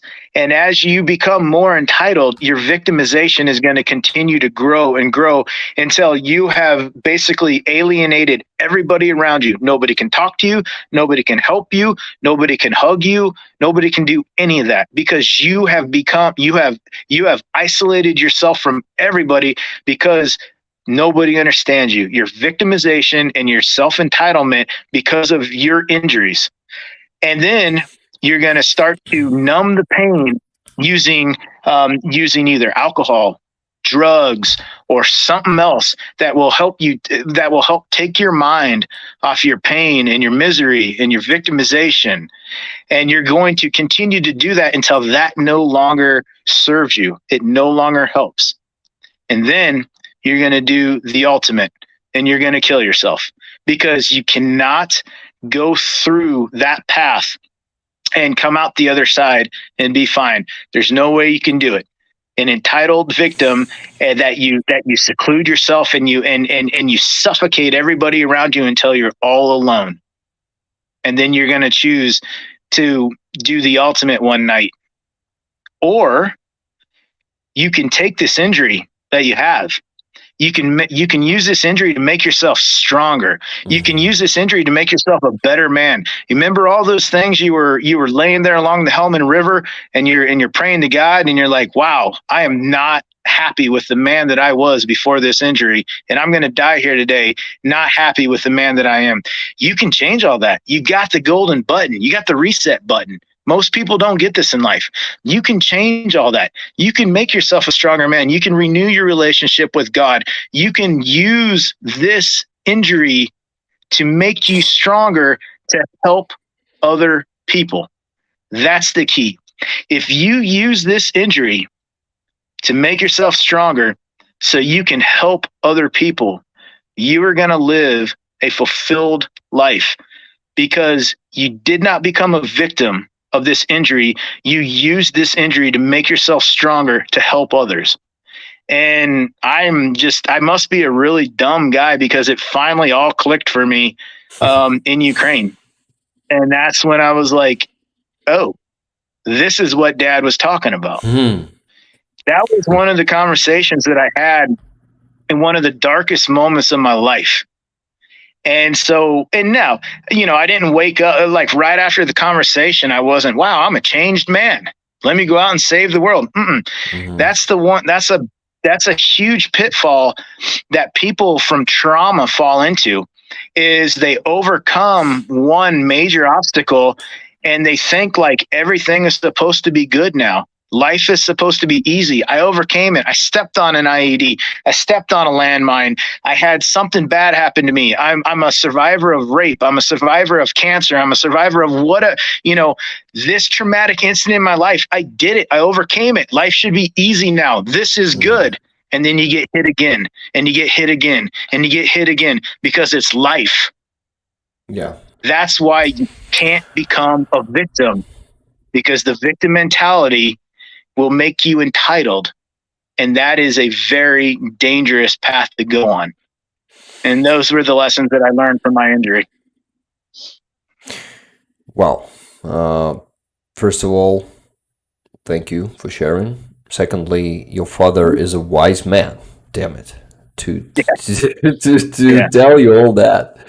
It is something very very wise, and damn, that's awesome. I really am happy that you said all these things about victimization, about the dark path, because it's all the real thing, and it's all gonna be very, very, actual here in Ukraine, because we're gonna have a lot of injured people. We're gonna have a lot of veterans who's gonna be, unfortunately, some of them are gonna be, fallen into that pit, into that abyss, Yep. and Yep. we have to, as a society, we have to try to at least try to help them. To provide them help, professional help of psychotherapists, and of course, there are different techniques with fighting PTSD too. This could be implemented, but it shouldn't be just some humanitarian initiatives. It must become a governmental thing. Like it must become spread wide along the whole country. It's going to be a huge challenge, and I'm really Yes. happy that you've overcome that, and that you are here today in Ukraine helping us and actually sharing this experience with other people. And I really think that there is a still huge potential in your work, and in also probably in this field too. You can share this experience with people too, not just your demining experience. You actually mentioned that too, I guess, and I guess that's another purpose that you might have and fulfill. Yeah. Well, one of the things we're working on with the Ukrainian government as an NGO is the Ukrainian veterans that are coming back from a lot of the experiences that they have, and they're coming back and they're looking for that purpose. They're battling those demons. We want to give them the ultimate purpose, and that is taking back you took your home back from the Russians. Now let's take it back from landmines.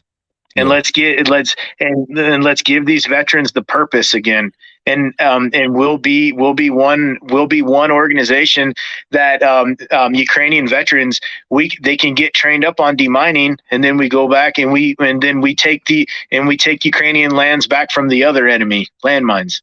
Yeah. So I agree with you. This is so inspiring. Thank you, man. I really am inspired right now, and also touched by a story. And I think it is given everyone who's listening right now the understanding of what is happening, you know, beyond, and also inside, and it's just yeah, a big thing that is usually missed, and we usually talk about some technical stuff, about equipment, and I think it's very important to talk about emotions, to talk about challenges in life, and it's something that I really appreciate, and I'm happy that we could talk about this, man. Thank you, Ryan. Me too. Maybe you have something to add about this topic, because I'm actually speechless right now. More. No, I mean, if there's some more questions out there, we can hit those up. But yeah, it's no, the topic and the message that I have is I've already said it. We've got to address with the war is not once the last shot is fired. That's the beginning of a Yeah. war that we don't know. We haven't begun the fight yet. Nobody can really understand the mental health aspect, and that is a war. That Yeah. is a war, and it takes a lot of people's lives. It really does. Mm-hmm. Yeah, you're right. You're damn right. Guys, we're gonna have after our victory, we're gonna have another war, and we'll definitely have purpose, and we'll definitely have something to work on. Yes, Ah, definitely. definitely, man. Yeah, there are a lot of questions, of course, there. So let's go to that. But before that, I wanted Okay. to remind everyone that we are raising funds today, not only for Ryan and the Tip of the Spear organization, which I've seen you've been donating to, Ryan. People have been donating during the stream. In the messages, they've been saying that I just donated $10, I just donated 20, so it works, and I'm really happy That's that awesome. people are donating, and I'm grateful to them for Yes, me doing too. this. Thank you, guys. I also remind about our fundraiser. Our goal for the stream is $1,000 for FPV planes. These drones are actually not quadricopters, but planes. They're going to be used by 120th Separate Reconnaissance Battalion of the main Directorate of Intelligence of Ukraine. We've already been raising for those. They've used 6 of them. And the last fundraiser, after the last fundraiser, they were happy with their results. They said something that they maybe even managed to destroy Soncepilk. Do you know that one? The flamethrower system, the flamethrower rockets, that huge explosion made by that system. It's like Grad, but it shoots the huge thermobaric explosion rockets. Oh, yeah, That I've one. heard about it. Yep. Yeah. Yeah, guys, the goal is 1,000, and at the moment we have $446. So it's halfway to go, even almost halfway to go. So I ask you to please send your donations to my PayPal, and in the end of the stream, I do it right here on the screen. You will see how I am sending those money to the fundraiser, and the progress bar here will update. Thank you for your attention. Thank you for gifted memberships. Aussie T, I saw 10 of those. I saw your hi Rick. Also, we're very happy to see you here, Aussie. And everyone else who's been sending memberships today, I appreciate that a lot. And people who are receiving them also appreciate that. And they are actually thanking you there in the chat. I see that too. Thank you. So, Ryan, let's go to the questions now, because they will keep coming. What do you do with the mines once you deactivate them? Awesome question. Yeah. So once we actually remove the mines and we deactivate them, we report everything up to DSNS. So there's a kind of a protocol that we go by. So when we go into an area and we locate mines, we do the GPS coordinates of the mines that we find and remove, and then DSNS will come out. They'll have an area that they would ask us to put them in, and then we'll we'll relocate the mines to this area, and then DSNS will come out and they will pick them up and bring them to the disposal site. It's usually an area where they blow them up that's far away from any civilian anything. Mm-hmm. So yeah, that we report them all up to DSNS, and then they come out and they take care of it. Ah, got it. So it's not like Harley does it, where they give them to soldiers, to reuse them. It's destroying them. Got it. Yeah, I no, think you don't appreciate this way, right? our mentality is pretty clear. We want the mines destroyed permanently forever. Yeah, and this is, I think I totally agree with that. We definitely need mines against Russians, but it's better that they will be just destroyed and we won't see them anywhere again. Thank you. Pretty good dedication, I would say. Much better than reusing them. Even if we need them, we still need to get rid of them. That's definitely. So Sally Laz was asking, can you ask Ryan, was he able to do any demining during last winter? I wonder how freezing limits changes what they're able to do. If it's above freezing, can they still demine? Yeah, so last winter, when the ground was frozen solid, we were just focusing on the surface laid mines or the cluster munitions that were on the surface. The one thing that the winter does for us is there's not a lot of foliage or vegetation, so it's easier for us to see the surface laid mines. But no, once the thermofrost comes into Ukraine and that ground freezes, you're not getting anything out of that ground. It is frozen. And it is dangerous to dig around the mine, right? So you won't be able to do it. Yeah. It can explode if it has any second. Yep. If it has a booby trap on it and you're trying to break through that ice layer, best thing to do is you mark it. You take a GPS grid of it. You mark off the area for civilians so they know it's dangerous, and then you come back when the ground's thawed. Got it. Okay. Or Actually, you report it to DSNS and they come out and they blow it up. So another way is to deal with them in winter is to blow them up right there, right? Yeah, that is a way to do it. The problem is if there's mines that are near civilian homes, you want to mark the areas, but you don't want to damage their homes. And so you always have to take into consideration the civilians and what will you be damaging by blowing that mine up. And so there's a lot of considerations you have to take into effect there, 100%. So, another thing, is there a natural waterway near there? Is a chemical from that mine blowing up going to get into the water that people are, stuff like that. There's a lot of things you got to take into consideration. Yeah, you're totally right.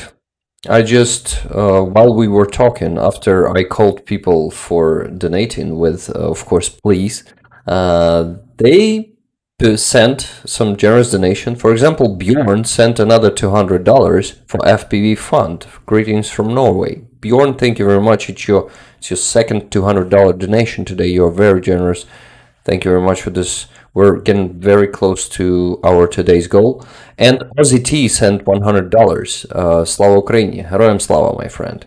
Thank you, Ozzy T. You're a legend. Ozzy T is among, all of our communities, Ukrainian supporters, Ukrainian bloggers like myself.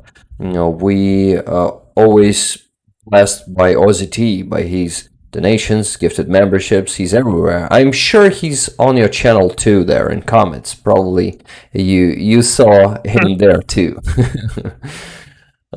He's everywhere.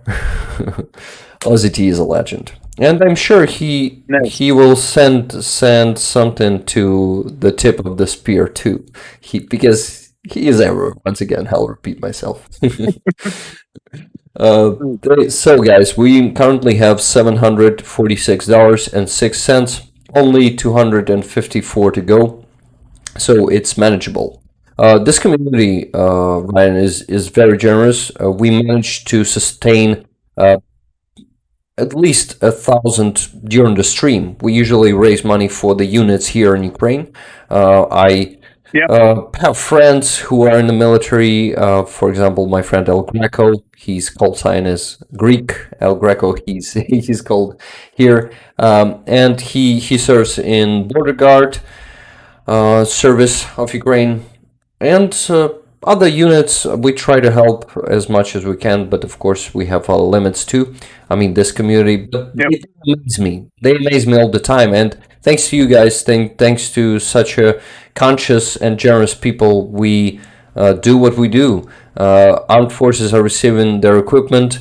Amazing teams like Ryan's teams, they have more metal detectors, and not only them, right? You gotta buy other equipment too, right, Ryan?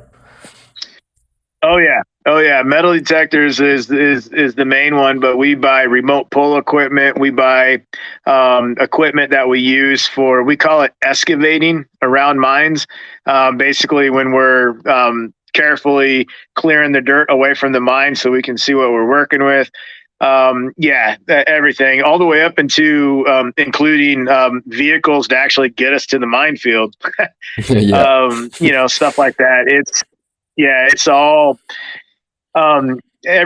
everything that we use in Ukraine. It all goes for demining, and so it's not just the detectors. It's everything Yes. that we need to, Yep. So, guys, thank you so much for supporting all initiatives like Ryan's, like mine here. You do a lot. You make a change, and without such supporters, it would be much harder for Ukraine to at least stay free and breathe in, because if we didn't have the support of the free world as we have since 2022, we could be just already suffering under occupation. All of the Ukraine could be occupied, if not all those amazing systems and ammunition too provide by our partners. I am very grateful for that.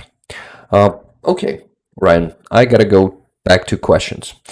There was an awesome one here in the chat, which is I actually have read but forgot. But okay, then I'll go to just the Discord section. Shell Waitley was asking, can you speak? No, this is not the question for you. Okay, sorry. Oh yeah, that's the question. Brian V was asking, what made you want to join the U.S. military, Ryan? Do you remember? Man, that was 1997. I mean, it was something that my family has done. My dad was in the military. Sister was in the military. Grandpa was in the military. It was just something that was just kind of known. Like you'll join the military and you'll serve your country for 4 years, and then when you get done, you can figure out what you want to do then. But you're an 18-year-old kid. You don't know nothing. You've never done anything. You don't have the right to voice your opinion because you've never served your country or done anything to impact your country. So go join the military, and when you get done, then you can be an adult. And then it just kind of went 4 years to 8 years, 8 years to 12, 16, 20, and then 22 years. And it's like, oh, well, so much for a quick 4 years and then going to college. So, but yeah, it was just knowing I was going to do it. It was, it's just part of my family. I guess the short answer to that would be dynasty tradition made me join the U.S. military. Something like that, right? Yeah. I mean, that's really, there was nothing. I mean, I'm a patriot. I love my country, but that's not the reason why I joined. I joined, I think it's because my dad is like, yo, you're going to join. Go serve your country, kid. All right. Yeah. That's cool. Actually, that's a good tradition too, I must say. Family tradition. There was a question from Shell Waitley if your book has been translated to Ukrainian. No, it needs to be. But no, it hasn't. It is on Audible though. It is what? Sorry. Audible. It's on Audible, so you can listen to the book, but that's still in English too. So. Awesome. I guess we Ukrainians better learn English more too, to listen to a book or to read it. So it's gonna be for good for Ukrainians to learn English because a lot of Ukrainians know it already, but there's still not enough. Do you feel the same? No, because it's Ukraine, Yeah. and Ukrainians speak Ukrainian. And Yeah. so if I'm going to come to Ukraine, but I'm going to say, why don't you understand me? That's because you're in Ukraine. Yeah, yeah. So no. Now, if you're a Ukrainian and you come to America, then yeah, you probably want to learn English if you're going to work there and survive there and everything. But if I'm an American that comes to Ukraine, then I think I need to learn Ukrainian. Yeah, because you're I'm in totally Ukraine. right too. Actually, a lot of So, no, Ukrainians need to learn Ukrainian, I must say. Yeah. So, but again, my Ukrainian has all come from soldiers, and so it's not the best Ukrainian. Not the most, how do you call it? Censored one, as you told us. It would get me in a lot of trouble. Yes. Got it. Also, I wanted to mention that Tuna sent $20 more. Thank you very much, Tuna. And Cinnamon sent $40 more. So it's $806.06. Less than 200 to go. Thank you guys very much, and we proceed. Thank you. So, Sarah was asking, what can you do to reduce the chances of injuries in terms of boots, shoes? Yeah, this is actually a question that was asked on the previous stream. What do you think about this? Do you use some of those, or planning to do, or at least, considering those? No, I don't. I don't use the spider shoes or anything like that because my fear with those is getting it caught up in the grass and then falling onto a mine.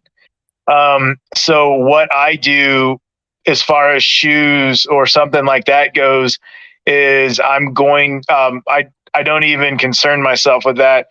If I'm in a minefield, I slow all the way down and I clear. Nobody's shooting at me, so I don't need to worry about going fast. So I can slow all the way down, and I put faith in my senses and in my detector. And if I come into an area that I just feel like, okay, I need to stop and go back to the cleared area and take a break, then I will. But no, as far as what I can do to protect myself more on my feet, yeah, there are some shoes that they've shown can withstand a blast from a PFM1. But number one, I don't have those. But number two, I shouldn't need them if I'm following my training properly, and if I'm clearing the way that I'm supposed to be, and I'm taking my time and I'm going slow and I'm not in a rush. Then I just I use all my training and I go from there. But there are a lot of different shoes that are coming out, and there's a couple of them that I would actually wear. But I haven't had access to them yet. No. But as far as the spider shoes go, no.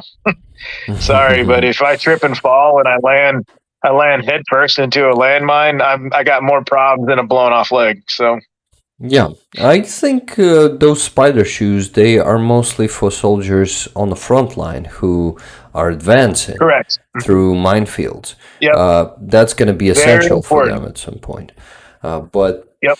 But for you, it's better to stay calm and don't rush anywhere, so you don't actually need them. So it's go slow. Yep. Yep. Yeah. Slow means more safe in this case. Well, in demining, slow is smooth and smooth is fast. So yeah. Nice. Okay, the question from Leslie Boshell. What kind of booby traps has Ryan come across? A good one. Yeah. So some of the key booby traps we come across are just the anti-lift devices on the TM62 anti-tank mines.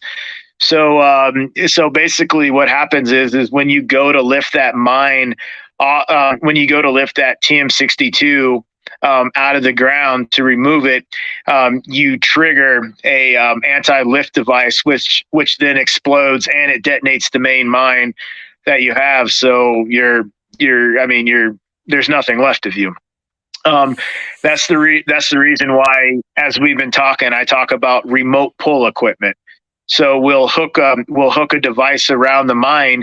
We'll be back 100 meters and we'll pull the mine out from a safe distance in case there is a booby trap underneath it. Harley has seen hand grenades under TM62 mines in his area. I've definitely seen the pull lines on a TM62 mine to where if you pull it out of the ground, it will actually trigger the blasting cap inside, and then boom. I haven't seen this, but I've heard of the landmines that have a two-stage switch.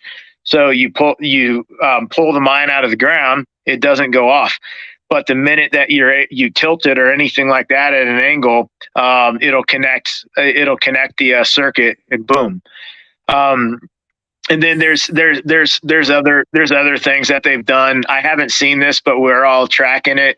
The Mon 50 Claymores, where you unscrew the fuse, pull the fuse out, it connects the circuit, boom, the Claymore goes off. Hand grenades to trees with tripwires,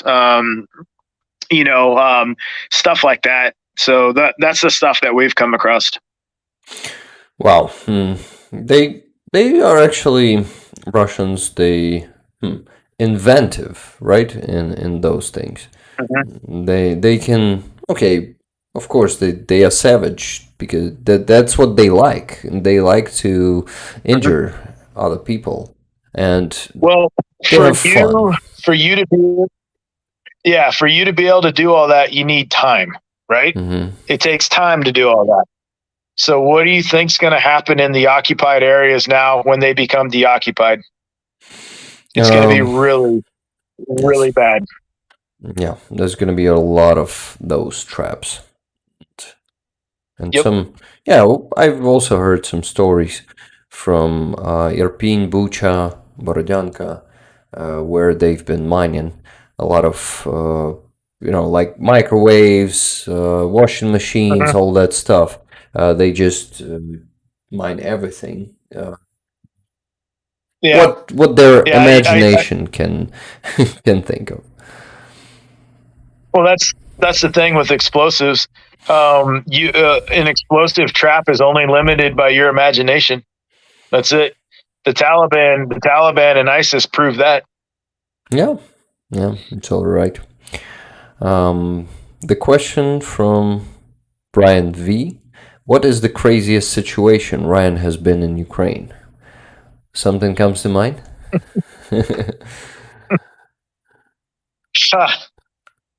God, When I'm being asked such questions, I usually am losing all the thoughts that I had in my head. Yeah, I mean, I've been in some crazy situations here, from being on a field when artillery starts to come in and you're just like, who are they shooting at? To being just south of Izum, and I got my vehicle stuck at night, and I was like, this was last year, before September. It was in August last year, and I was like, uh-oh, this is a really, really bad situation. I mean, I was out in the middle of nowhere, Ukraine, and I popped a tire, and that was the spare tire that popped. And I was like, uh-oh, I haven't seen a vehicle in hours. I was like, oh man, this is bad. But then the army came by and I got help and stuff like that. But I mean, every trip there's something crazy. It's hard to say what the craziest thing is. I mean, from from being in a field in Kharkiv and you hear a drone overhead and you're like, uh-oh, this is not good. What do we do? But then nothing happens. But people are like, oh, well, that's not really that crazy. Well, if you know how drones are being used in Ukraine, it's extremely crazy. Yeah. Then you don't know where it came from. To last year, when I was still working with the missionaries, going to deliver some supplies, not even knowingly driving along the Ukrainian Belarusian border, wondering why it was so deserted. I mean, yeah, it's like, wow, man, no one's out here. This is great. No traffic. It's like, that's a nice river off to my left. Wait, does that say Belarus on my map? Like, well, we're here. So, At least you didn't cross it. I don't know. No. But yeah, I don't know. There's been a lot of crazy things, and there's been a lot of heartbreaking things, and there's been moments out here that I'll never forget for the rest of my life. Stuff like that, but it's hard to pinpoint one crazy thing.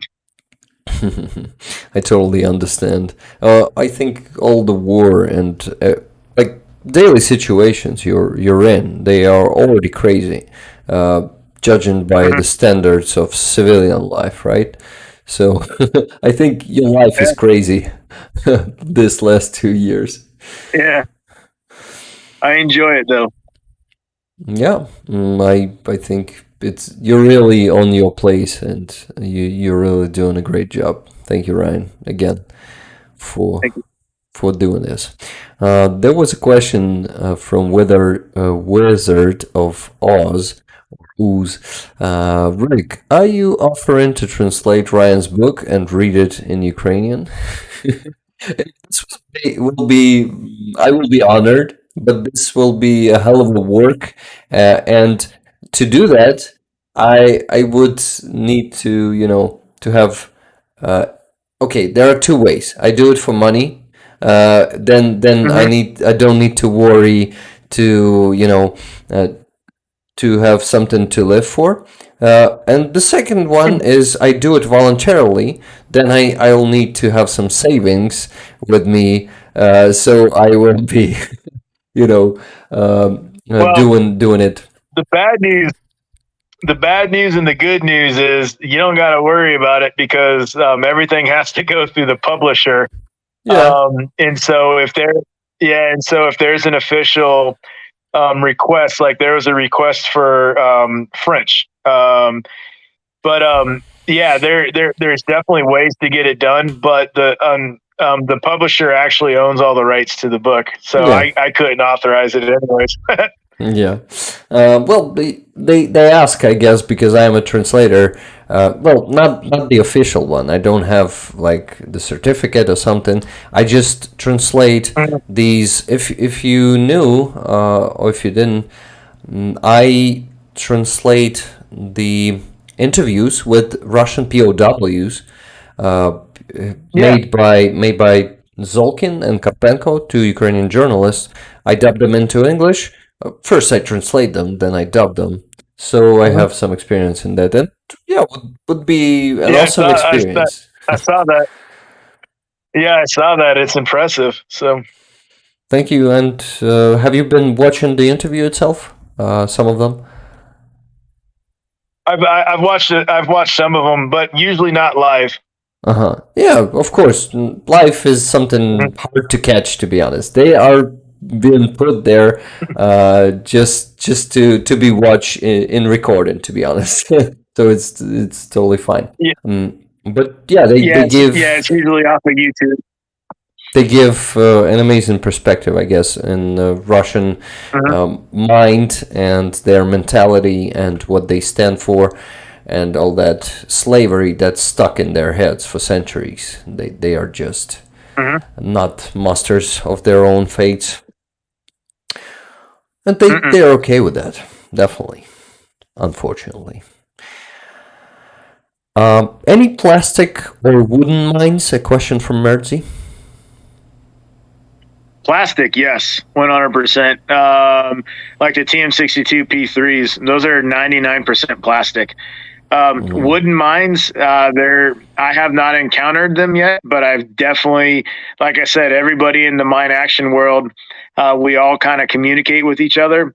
And we're hearing rumors about the same way the Germans did it back in World War II, just wooden, basically wooden pressure plates. Yeah, they're doing a lot of these wooden initiated mines, and that's really, really bad because they're super hard to find. Oh, thank you for your answer. Then there's a nice question from Sally Laws. Ryan, what kind of protective gear do you wear when demining? Do Ukrainians you work have access to sufficient protective gear? Good question. Yeah, so the DS&S guys that I work with, yeah, we all have ballistic helmets. We wear eye protection. We wear the vests with the level 4 body armor in it. And then some guys go a little bit more to where you can wear the, how do I put it? The growing protectors. Because as you know, all blasts go up and out. And so, guys will protect those parts of their body. And then when you're actually dealing with, with objects that you need more protection on, DS&S has access to bomb suits and stuff like that. So, yeah, now there's a lot of Ukrainian units that do not have the proper equipment at all.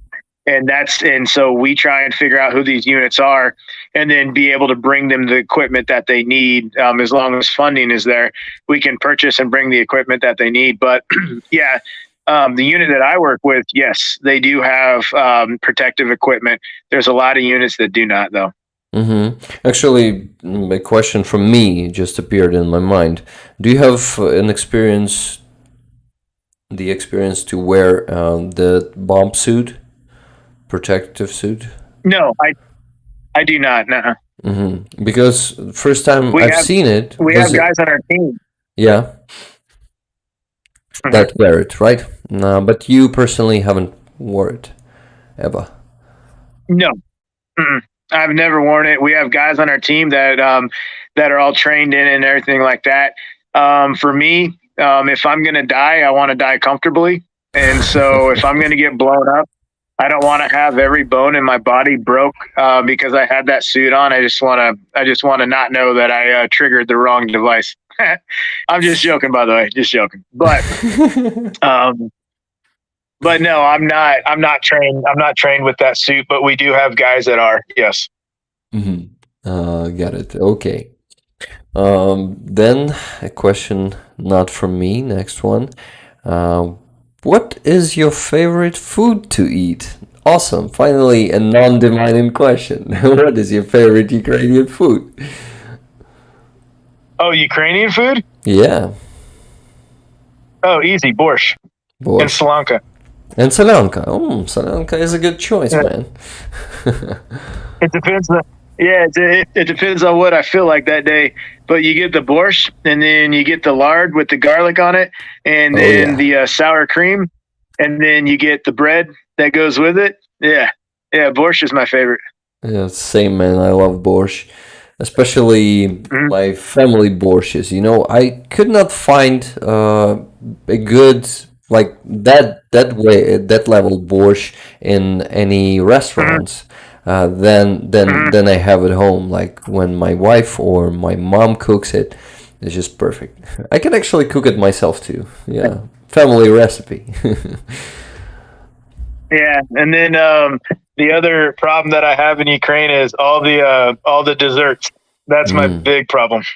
Yeah. Addiction? Oh yeah. If I have an addiction at all, it's the pastries here in Ukraine. So. Yeah, man, totally. I am also addicted to all the sweet desserts that we have here, especially in Silpo. Silpo, right? The supermarkets, orange ones. Yeah. They have an amazing way to make those desserts, and I eat a lot of them. Way too more than that I should, to be honest. I'm a skinny guy. I don't worry Yeah, about my body, but I worry about my diabetes chances in the future. yeah. I have an addiction to a good cappuccino and a good dessert. Yep.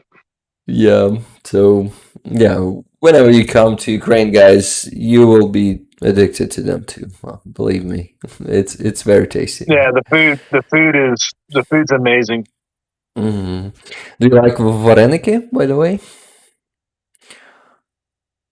What's It's that? like Ukrainian dumplings, with potatoes, with cabbage also, but also with meat, with cotton cheese. Yeah, different. Yeah, yeah. I know. I definitely like the Ukrainian dumplings. The Georgian dumplings are really good too. They just Oh, look really weird to me. himkali, right? Yeah. Yeah, I'm like, they're so good, but it just the look of them, and just like, oh man, I'm just, ugh. I wonder But they're why really, they really good. disgust you.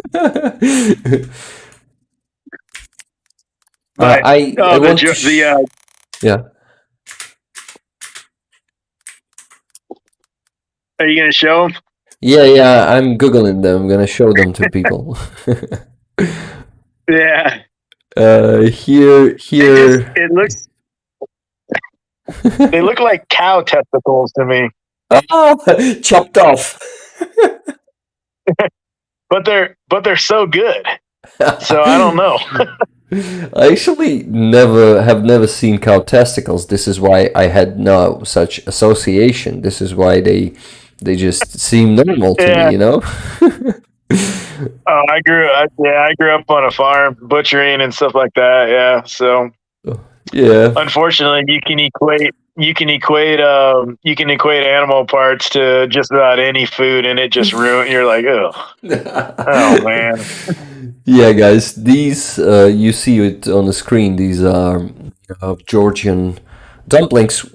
They're called hinkali. So hinkali are pretty tasty. I like them too, and I recommend to try them when you come here to Ukraine because we have a lot of Georgian restaurants, especially in Kiev. They are everywhere, so you won't yep, miss one.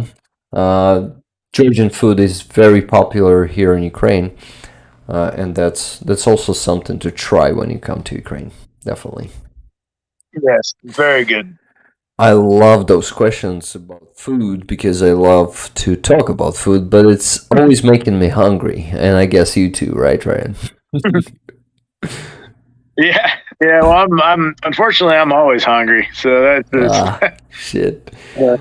I could say, I almost could say that about myself, but I'm hungry every 3 or 4 hours. Usually, it doesn't depend on how much I eat. I still will process all of that and and will be hungry. Yeah. Yeah. Ryan, is your organization working with any other country besides Ukraine? Good question from Brian B. Yeah, so we're actually right now. Ukraine is our focus. As we start to expand, we're going to be expanding into Africa and parts of Southeast Asia. But no, right now our main focus is in Ukraine. And then as we bring in more funding and we can get more teams out, then teams will start to expand out to other areas around the world that want some help. And we've already been in communication with. Um, a couple different countries in Africa and then in Southeast Asia. So, but yeah, Ukraine's the focus. Thank you. But yeah, of course, it's understandable because here in Ukraine, this is some extreme mining situation, unfortunately. Extremely big territories. We've been talking about this a lot today.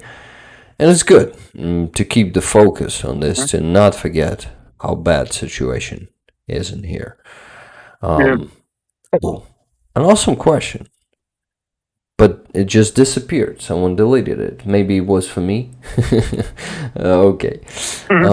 But ask you this anyway. What is your favorite hobby when you're not working and not doing this?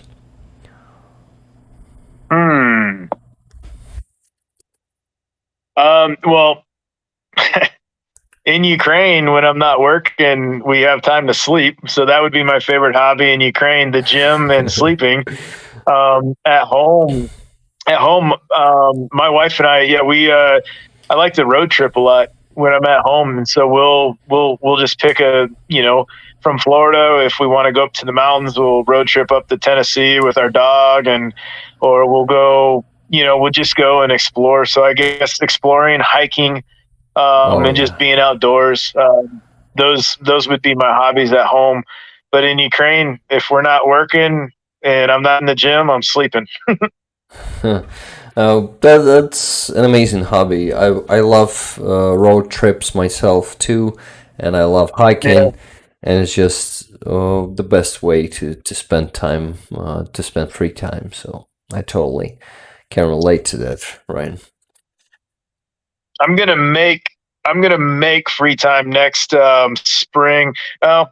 Probably next early summer to go into the Carpathian mountains. Oh I'm yeah. gonna make free time for that. Yeah, I've never been, and I've only heard amazing things. Yeah, I totally recommend that. I've been there a few times, and it's something.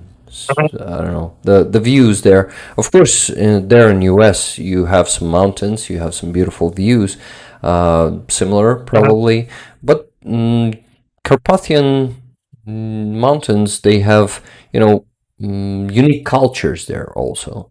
Uh, Also Mhm, the architecture. Uh, Buildings, some wooden buildings. We call them kolib here. Those kalibas, like restaurants and those big wooden buildings. It's all so mhm. so unique. So definitely go there and see that. This is gonna be an amazing trip. Re- mm, I assure you. Yes. Yeah. No, I got a good buddy that we're him and I. He lives in Chernobyl.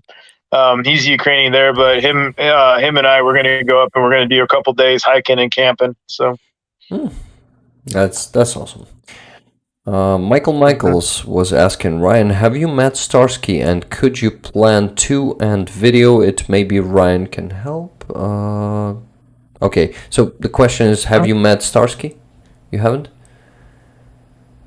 Mm-mm. Starsky No. is a Ukrainian soldier from 4th Brigade of the National Guard Brigade. Mhm, He is a press mhm, officer of that brigade. He is actually a pretty popular Ukrainian streamer also.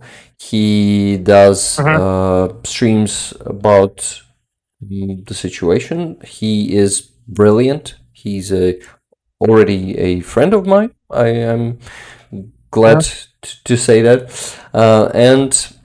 Um, and what? And it would be awesome if you meet him. He's an amazing, he's just such a simple guy, genuine guy mhm, who is actually who has a great sense of humor. He is very good at sarcasm, and when it comes to fight Russian mhm, propaganda, he's just best in it. He brings news mhm. with a serious face, doing that sarcasm about Russian some Russian fucked up situations, and yeah, I definitely would like to how do you say meet you together or how Yeah, introduce. Yeah, introduce you to him and him to you. Yes, that would be awesome. yeah. So it was a good question. Also, I think to mention Starsky. Um. Okay, so this question was for me. This one too. I guess we went through almost all the questions there in Discord, and it's awesome. Thank you guys for putting them there. My moderators, you're doing a great job. Um, But I see more questions there in the chat. um, but anyway, I think soon we're gonna have to finish because today I still need Yes. to do an infusion, and it was a long stream already and a pretty cool one, Ryan. I really like to have you here. It feels Yeah. natural. This was a great conversation. Yeah, it's an amazing conversation.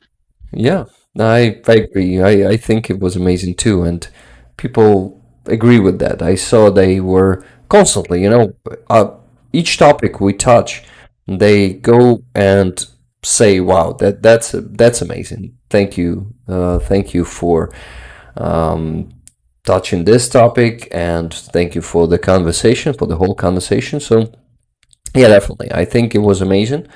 And while we finished answering all the questions, we can actually wrap up for today because we've been talking to you for already 2 hours, right? I guess Yeah. Yeah. maybe even more. It went, yeah. And they Yeah. time just flown. It felt like I don't know 1 hour.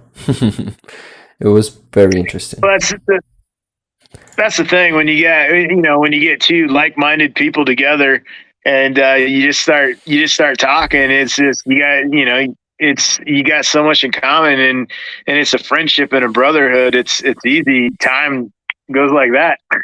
Yeah, yeah. I'm very happy to meet you, to uh, hear your story. This is something very, very valuable, and as I've told you, it amazed me and made me realize some things. And people noticed that too. They were really appreciating your story. I have seen that they were saying that it themselves. Also, Ryan, I want to thank you again for your work, for your dedication and the mission that you have realized and chosen for yourself. This is a very, very honorable mission, and I'm happy that we have you on our side with your outstanding experience and your dedication. Once again, thank you, man. It's an honor to meet you. Yeah. No. Yeah, no. Likewise, it's an honor to be on your show. It's an honor to meet you. And no, this was a great conversation. I just the one thing I want people to remember that are still listening is there's a lot of people that are doing a lot of good in Ukraine, from Ukrainians to Westerners. I just happened to be on the show. There's my story. There's a lot of Westerners over here that have the same stories, that have the same drive, the same passion to help people. Um, it's amazing. I've met some amazing people in Ukraine. So just remember that I'm only one story of so many that have come to Ukraine to help. Yeah. So if I could say that, just remember there's a lot of Ryan Hendricksons running around Ukraine for sure. Well, I must say that we need to hear each story, and each story is unique. And even if your story I agree. is one of the many, we need to hear it. And ideally, I would love to hear each story, but my life won't be enough to do that. I mean, here on my streams, to invite everyone, but I'll do my best to invite a lot of people like you, Ryan, and I'm just happy to have this amazing conversation with you today. That's Me too. it. So I guess that's it for today. Maybe you have something to add. No, I got nothing to add besides Slava Ukraini. That's it. Heroям slava. See you around, Ryan. Heroям Slava. Bye, man. It was All right, brother. It was Thanks, man. a pleasure, and we'll see you here once again. I'm sure. Come to my stream. Bye, man. Guys, and we continue as always. Stream is going. Ryan, I was really happy to have Ryan here. He told me you've seen that. You've seen my face, I guess. it was all written there, right?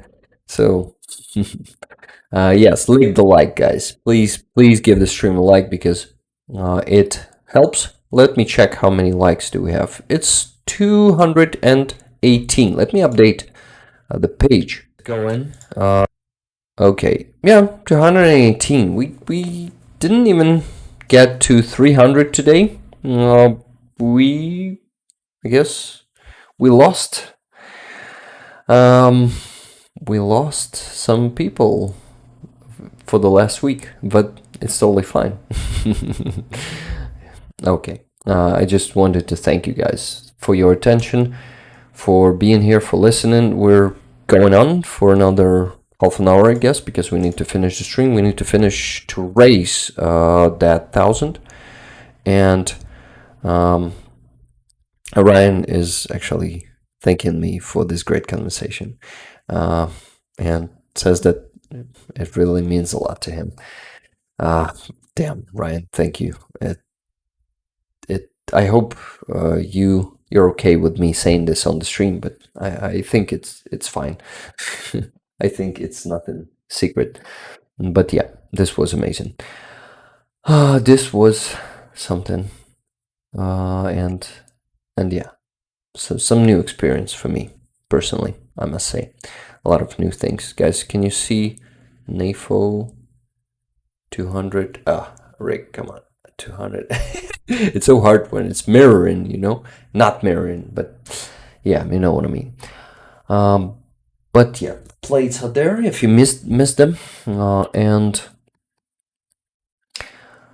they really missed out a great conversation, says Cheryl Wakely. Yeah, they missed a great conversation. So they should watch this and record, and please recommend them, your friends, family, anyone, or rollers who missed the stream to really watch this one because it was something. And I think of asking Armand to probably get the pieces of this interview, because Ryan at some point he was saying, and I was thinking, oh my god, this is gonna be just an amazing shorts at this point, or an amazing clip, for the video, because shorts they must be shorter than 1 minute, and we can get some amazing clips, because what Ryan was saying, more people around the world must be hearing. I think you guys will agree with me, because it's at some point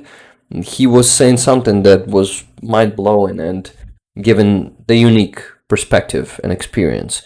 So yes, you guys please think of maybe also choosing the pieces. Maybe comment to me in DMs with suggestions, like let's use the piece from minute this to minute that, and this will, help me and Armand to do. If we do it collectively, then I think it's going to be easier, right? Collective effort. Hi, Rick. Sent another $20 on top of $10 on Buy Me a Coffee. Hey, Steven, thank you. By the way, I've been missing all the notifications from Buy Me a Coffee today, so let me check what coffees were bought there. Oh yeah, there were some coffees. Lynn S. was buying 50 coffees. 20 for you, 30 for Helena. PKG will be on the way as soon as I'm well. What is PKG, I wonder? I actually don't know or forgot what it is. But yes. Then Stephen Barnes was sending 10 coffees for anything you need it for Kitty, medicine, etc. Thank you very much. Kitty Fund, guys, your help with Kitty Fund last week helped a lot, because we were buying a lot of stuff for the home care, and I've spent all the 100 that you've sent me and even more, because stuff costs. But I've bought some stuff for the next 2 or 3 weeks, and it's gonna be, I'm gonna be spending less for the next week, definitely.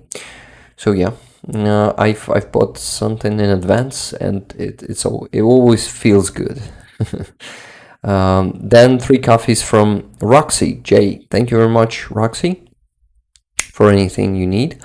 Thank you. Then 20 coffees from Steven. Yes, Steven says a little bit more to use as you need. Thank you very much, Steven.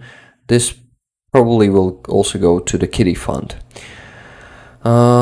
Secular Sekai, thank you very much for bringing Ryan to the stream, for making this happening, for bringing us together. Yeah, this is very very cool, and I really appreciate that. Thank you for all the coffees, guys. Yes, I remind you, if you didn't know, that I have Buy Me a Coffee, and there's also a membership system there. It's like Patreon, but they don't support the Russian propagandists and Russian soldiers. So here it is, Rick the Ukrainian. There's a membership system, same as on YouTube, Stinger, Javelin, Bradley. And if you will become a member here, this will help me a lot. And this system is easier than YouTube membership system, because they take only 5 to 10% of the membership money as YouTube, but YouTube takes 30% of all the membership. So if you, for example, buy a membership on YouTube, which costs $1, only 70 cents. Is it only? It's huge, actually. But 30 cents of this will go to YouTube. And on Buy Me a Coffee, only 5 to 10%. Sometimes it's different. I don't know why. Maybe it depends on the region you're in, or yeah. But yeah, it's, and I can withdraw it faster, because money from Buy Me a Coffee can be withdrawn every Wednesday, while on YouTube it is once a month. Yeah, and the next month. So thank you for listening to this advertisement. So you can become a weapon, either Stinger, Javelin, Bradley, Abrams, or HIMARS.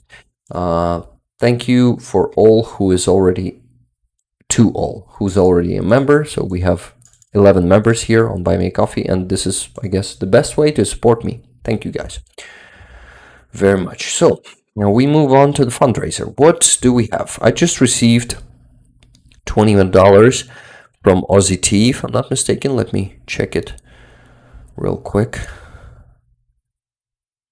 Entering the PayPal. And yes, thank you very much, Aussie T. Slava Ukraini, it says. Heroям Slava, my friend. So at the moment we have $826.06. So we're still $174 away from our goal, which is $1,000. I will really appreciate, guys, if you'll help me reach it in the next 5 or 10 minutes, because we need to start wrapping up. If someone will be playing a matching game, I would really appreciate that, because it really speed up the process of reaching the goal. So thank you very much in advance for the future challenge that you might start. Actually, Aussie T was sending 20, so maybe it was already starting a matching game. Maybe some of you guys want to match Aussie. Thank you. I will wait for a bit and stop talking about this, and maybe at least a bit of a news should be covered today. Of course, guys, we should talk about the ships, Russian ships. 2 of them were hit by our naval drones this week, and it makes me happy. This Grad, what name does it have? Pavel Державин and Buyan. So this Buyan was actually carrying caliber rockets. This is why hitting this one means less rockets will be launched to Ukraine. They usually launch caliber rockets in those massive attacks. Guys, I remind you that actually this week weather started to get worse. And yesterday we had the last warm day this year, and since today it's raining and it's getting colder, and I guess tomorrow and the day after tomorrow it's gonna be already freezing. It's gonna be only +5 Celsius, and it's gonna be starting. I mean, Russians will definitely start their massive rocket attacks, massive strikes on our energetic infrastructure when it's going to be here.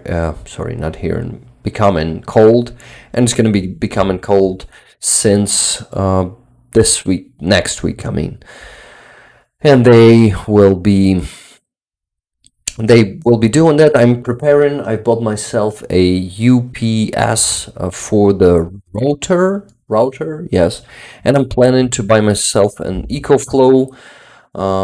So yeah, I'm preparing bit by bit. I hope this will help me to get through the winter. UPS for my router is something that will work because my internet provider, they already supplied us with accumulators down there in the basement for their equipment. So if my router will be, powered, it will be what? It will be working. I will have internet even without the electricity. And I just received more donations from Cinnamon, $25. From Merzi, $25 more. Thank you guys. Thank you very much. And Aussie T, $20 more with a comment. Aussie T, Slava Ukraini, match it? With a question. Yeah, guys, who want to match Aussie T? It's $20. And at the moment, we have $896.06. So it's only $104 left, guys. Match game will definitely get us to our goal. So please don't be shy. Of course, if you can donate, because I totally understand, because sometimes I cannot do it too. But also remember that there are no small donations. If 90 people will send just $1, we will definitely get to our goal right away. Thank you guys. You are amazing, and we're so close. Just $104, and we're gonna buy one more FPV drone. Not just 4, but maybe 5th drone will be provided to 120th Battalion. Helena told me that she's planning, to race for these drones constantly, just for like in pieces. It's easier to raise 150,000 hryvnias than, for example, 1 million hryvnias in one. But we can do it 150 after 150 on, like maybe once a month. So if we do it in 2 streams, we're gonna have other 2 streams for some other fundraiser. Who knows? Let's see how it will work in the future. OZT is saying, guys, we're in Rick's stream. Come on. Yeah, the stream is today is a more quiet stream than usually. We usually, at this point, we usually have around at least 110 people, but right now it's 94. For some reason, some of the people skipped the stream today. I really hope they are okay. But yeah, that we definitely gotta get Starsky back to the stream. It will attract more people. But guys, I love you. I really love to see you all, and 94 people is actually a lot, believe me. I was a streamer before this war started, and I barely could gather 5 people on my streams, and yeah, having 92 at the moment is something that I couldn't imagine 2 years ago, for example. Yeah, so So, guys, you are doing a great job. Keep it up. Just $104 left. And I proceed to what? To the news. Yeah, I still wanted to talk about something. That's what Russian have done this week in Berislav, Kherson region. They've dropped a bomb from the drone, or maybe used FPV drone. Let me. Yeah, it's actually an FPV drone. They used FPV drone against civilians. Those terrorists, they train on civilians, and it's fucking terrible. Do you see a dead person in that car, blurred? Yeah, it's good that it's censored because YouTube won't tolerate this, I guess, if it wasn't censored. But whatever. If the video loses monetization, it doesn't scare me, to be honest, because it's still, you know what it is. The most important thing that this content is going to be here, right? Either it's monetized or not, the most important thing that it's here. Hey guys, I see more coffees. Vegan Runner, thank you very much for 3 coffees. Then iJedi bought 20 coffees. Matchin saying, awesome, this one will go to fundraiser. But I will donate it on the next stream when I withdraw money on Wednesday, and they're going to be on my card by the next stream. Yeah, thank you very much for these 20 coffees. And also Tracy Oceanfire 37 bought 20 coffees, saying matching. Awesome, guys. You see, the thing with Buy Me Coffee is that I will be donating it on the next stream, but also counts. I'm not sure that it will count for the goal like right now, but also we have money from the previous stream. Let me check. It was around 45, if I'm not mistaken. Let me go there and check. I should go to the community tab, and I should get here to Flocky. Yeah, she's beautiful. And here, I was mentioned Buy Me Coffee. Yeah, $45. I can add this to today's goal. Because there's still $104 left, so let's count it in, and so it is $59 left if we also count in this money. So guys, does it sound easier?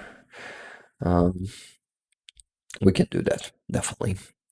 We just need a bit more time. Hey guys, I see someone's just joining the stream. Hey, twice upon a time, thank you for Rick is authentic.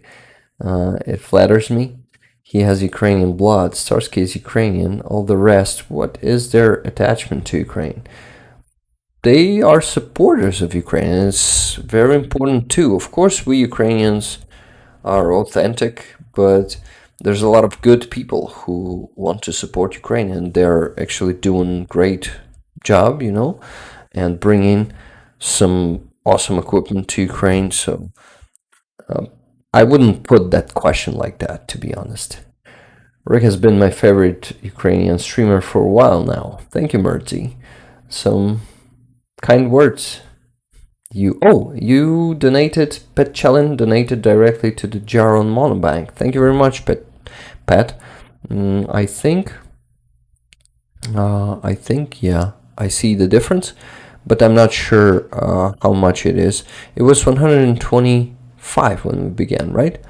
Or was it 126 and 100 or 200? I actually forgot. But actually, maybe I can find it in here. Oh no, it just updated to the current state. But anyway, it's going to be, even if we won't reach the goal of 1,000 today, it's still going to be enough to close the fundraiser.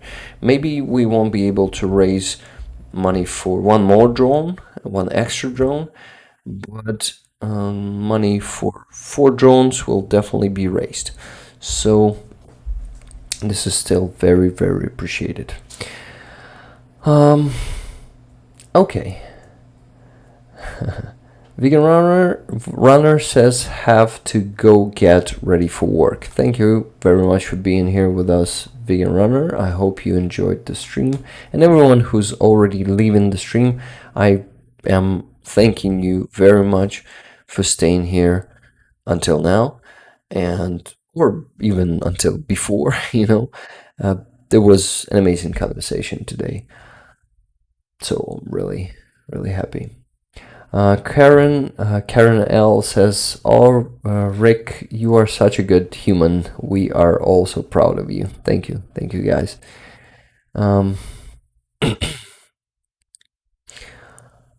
Okay, guys, I wanted to show you some flow key today because we've been lacking that, on that.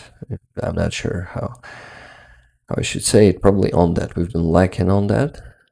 Then it doesn't really matter, to be honest. Let me just show you some photos and maybe even videos, because this ball of fur was making me happy lately, even though she is dying. And this week was tough because she wasn't eating much, and we were trying some new stuff and some different stuff, and really, especially my wife is spending a lot of time with her, and I should spend more time with her, but I have work, I have this channel, I have NAFO 69 Sniffing Brigade meeting. This is why there's a lot, and it feels like I don't spend enough time with her. I mean, not that much as I wanted to, as I would want to, right way to say it, I guess. So here's the main photo, and she was actually doing it for the first time in her life. This is my table, actually the one that I'm streaming at right now. So she just started sleeping on it. It was yesterday. It was a sunny day, such a beautiful day. And you can actually see my PC at the moment. You can see the workspace, the streaming space, so it's an exclusive inside look, inside content. So yeah, she decided to sleep there, and it was such a cute pose and moment, and I really like to share it with you guys. Yeah, she was never sleeping on my table. I have actually another photo which I made myself. I'm gonna send it to myself now. It's just like a different moment and different angle. Yeah, angle. So she was not sleeping yet at that moment. Let me show this to you.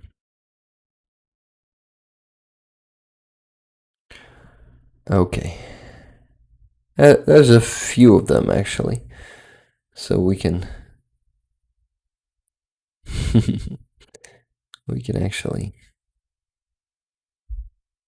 I can actually show you 3 more.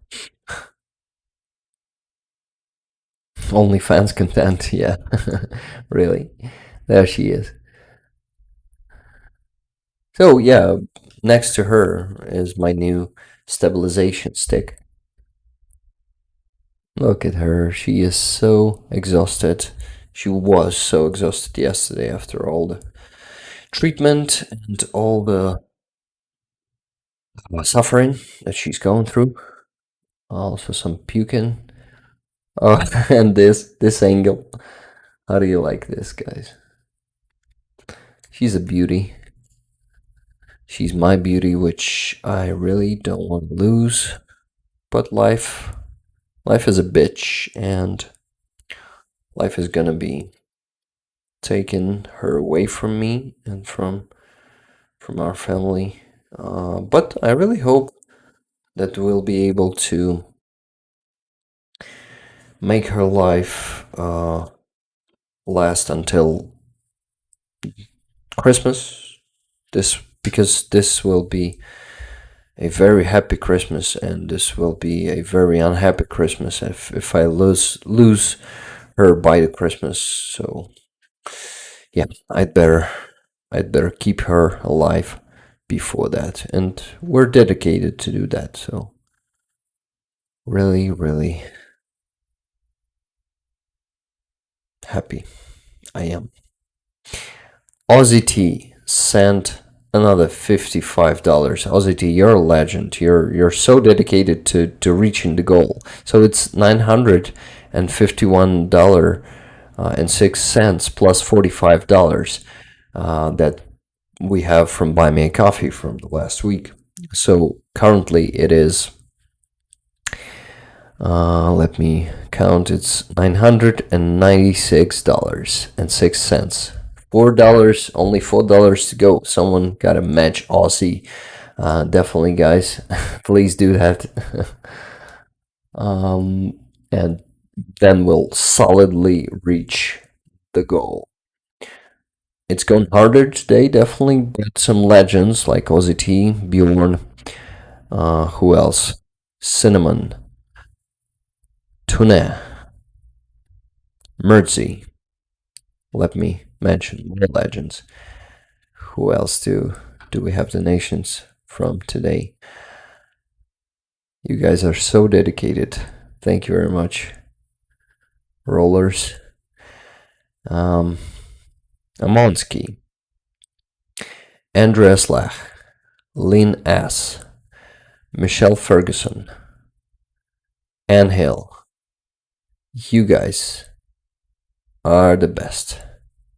Thank you very much. Amazing. We're almost there. Just $4 left. Of course, there were still matching donations there on Buy Me Coffee, but this will count for the next stream, just like this $45 counted to this one, right? Yeah. Okay, guys, I wanted to tell you that I actually wanted to counsel with you. What do you think if I will be showing the next dub, which cannot be posted on YouTube because Zolkin still doesn't allow post those collaborators. I thought he allows, but no, it was blocked after a few days. Still, I mean the test version that was unlisted. It wasn't for public. People couldn't see it. Michael is saying, Rick, do not forget that because of you, Ryan also got donations. Yeah, Ryan got donations. So you mean this probably drawn attention from our today's goal, right? Yeah, probably it is. So I'm really happy that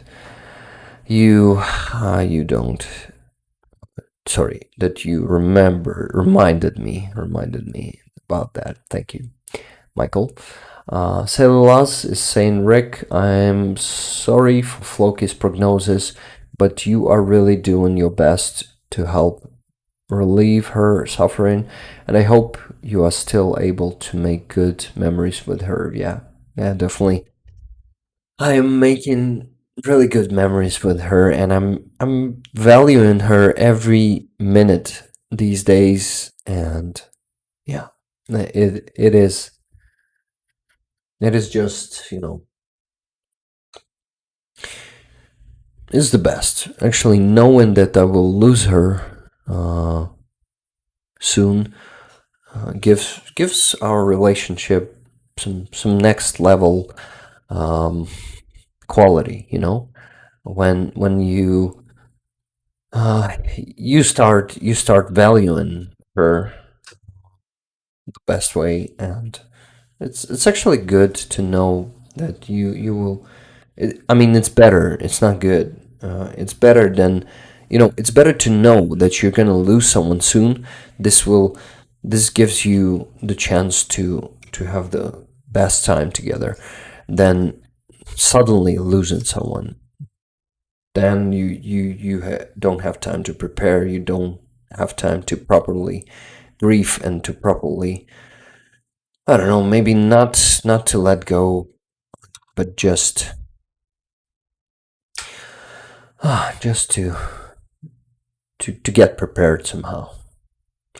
I feel like I'm getting prepared, but it still aches a lot. It's still it's still a hell of a pain, to be honest. And it's gonna be even a bigger pain when I'm gonna lose her, but it will pass. It will pass, I know. I had a similar experience. I've lost a cat before, and it's gonna be painful for a few months, but then it's gonna be less pain, and the less you live, the less pain you will have. And then you will have another cat, and then you will have to go through all of this all over again. Aussie T, thank you very much for 5 more gifted memberships. This is very touching. Thank you. And I just received more donations. Thank you guys. My eyes are wet right now because I'm sharing this with you, and I really am grateful to you for listening and for constantly,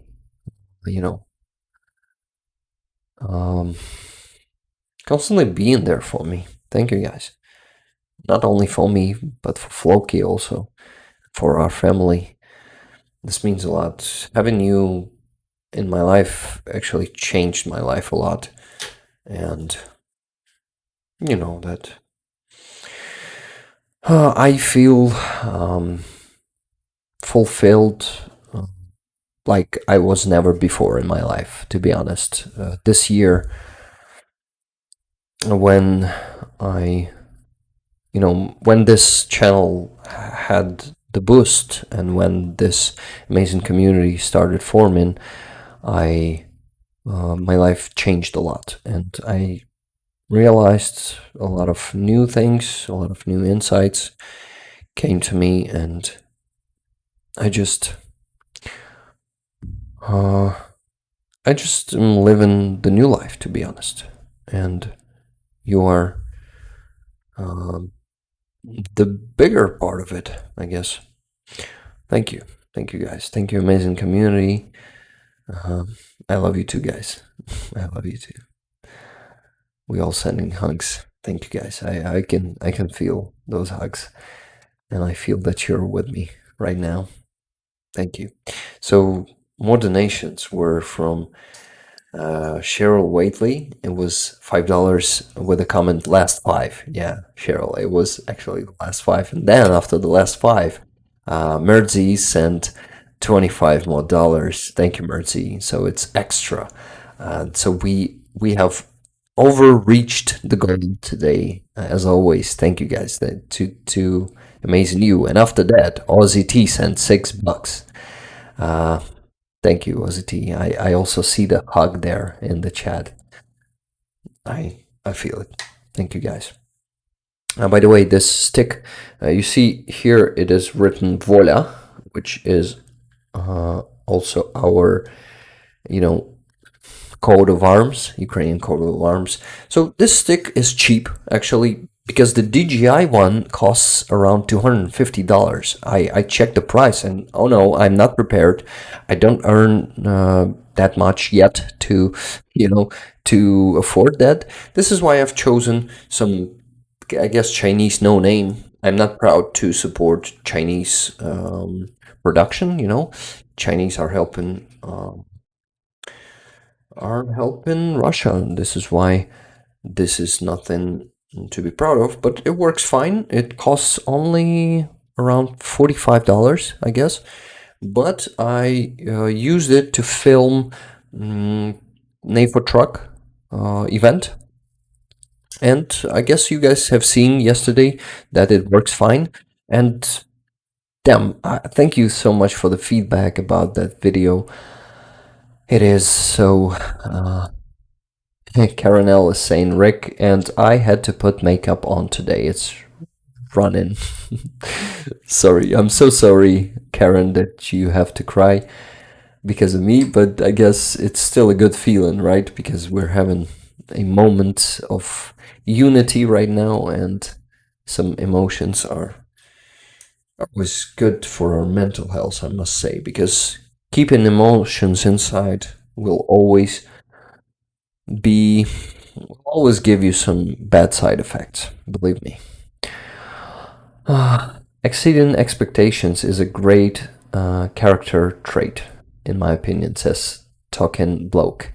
Yeah, I totally agree. Carolyn G says, Rick, I agree that Ryan's interview should be posted separately, maybe edit to about an hour. I think people would really be interested. It was so awesome. Yeah, Carolyn G. I just need help with that because I don't have time, guys. You know that I have my regular work where I'm leading a team, and sometimes it's too much for a day, and I don't have any spare time to do any editing or dubbing or anything. So there are some weeks that I can just do work, and when then on free time I have to do some homework too. So yeah, it is becoming sometimes overwhelming, but you can edit out the food section. Yeah, yeah. But I guess we should make pieces like when the shills, for example, they're making clips which are usually 2 minutes long or 5. We can make multiple of those.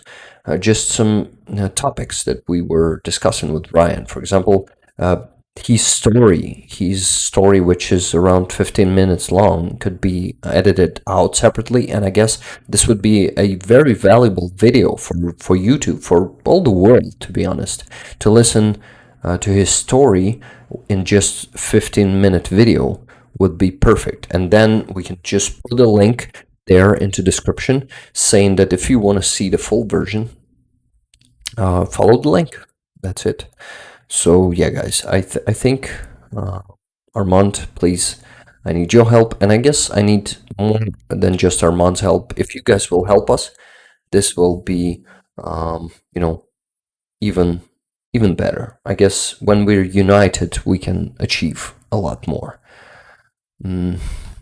Yeah, Brian, you gotta go back and watch it after the stream because this was an amazing one. Okay, I really need to pee for the last hour, but I also need to finish the stream because I still need to give Kitty an infusion. This is why I'll need to donate now, and I won't do a pee break. I just need to finish stream faster. Guys, thank you for sharing this very wholesome and emotional moment with me for the last 15 or 20 minutes. This was something. Thank you, guys. Hey Dijkstra, how you doing? Very good stream today, yes. If you missed it, go back and watch the interview. Wasn't really an interview, more of just a conversation. Yeah. An amazing one. I totally agree with that. Armand is already ready to do that. Thank you, Armand. Thank you. So yeah, let's donate because I see people are dropping off more and more, and it's understandable. It's been going for 3 hours and 37 minutes. So first tranche will be trench. And do you use the word trench? It's like a French word. Yeah, actually, Ryan could post it on his channel too for greater reach. I totally agree with that. We need to make it a video and send it to him if he's willing to post it on his channel. I guess it's a great idea. Okay, guys. So first $500 are being sent to my card, and I'm gonna be sending them to the fundraiser jar right away. So let me do 184. No, it's 1800. 184. As always, I now gotta scan the QR code, and then I gotta do what? Hey, what is it? Huh. It was confusing. There was some thing on my screen. I tried to get rid of it, but it was actually beneath the screen. Then disappeared. Some artifact. Oh, by the way, someone just donated 4 more hryvnias to Monobank Link itself. Thank you very much. So the comment will be usual from Rick, the Ukrainians community. Thank you.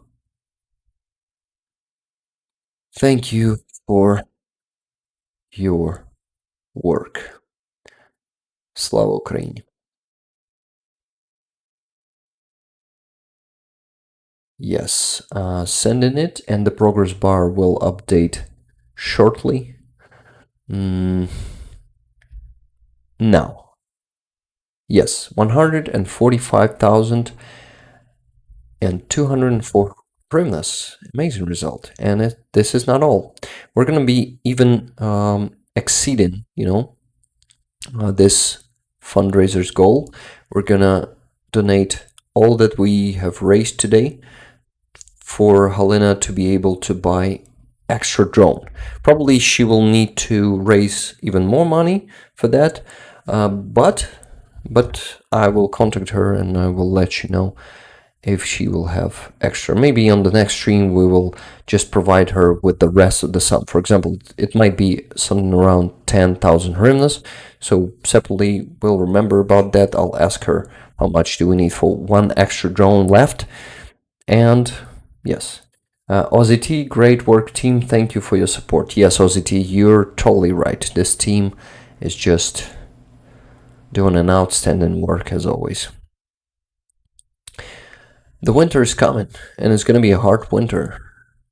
So it's 487 hryvnias, no, dollars left, and 6 cents. I'm sending it to my card. In hryvnias, it's going to be, let me check, 17,714 hryvnias. Awesome. Then I am scanning this and put in the comment for one extra drone. Extra drone from Rick, the Ukrainians community.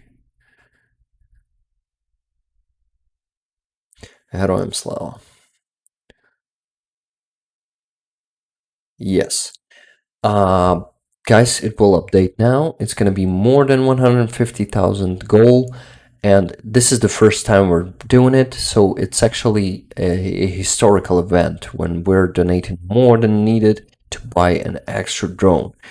Maybe it's not going to be enough for the whole drone. But as I've told you guys, we will be trying to finish that on the next stream. So this is not all. There's still $45 from the previous stream from Buy Me a Coffee. Let me donate it right now. So $50, $45. Yes, that's amazing. Sending it to my card. The other one. And it's gonna be in hryvnias. Let me check. What's it gonna be? It's 1,636 hryvnias. Amazing. I am sending it now.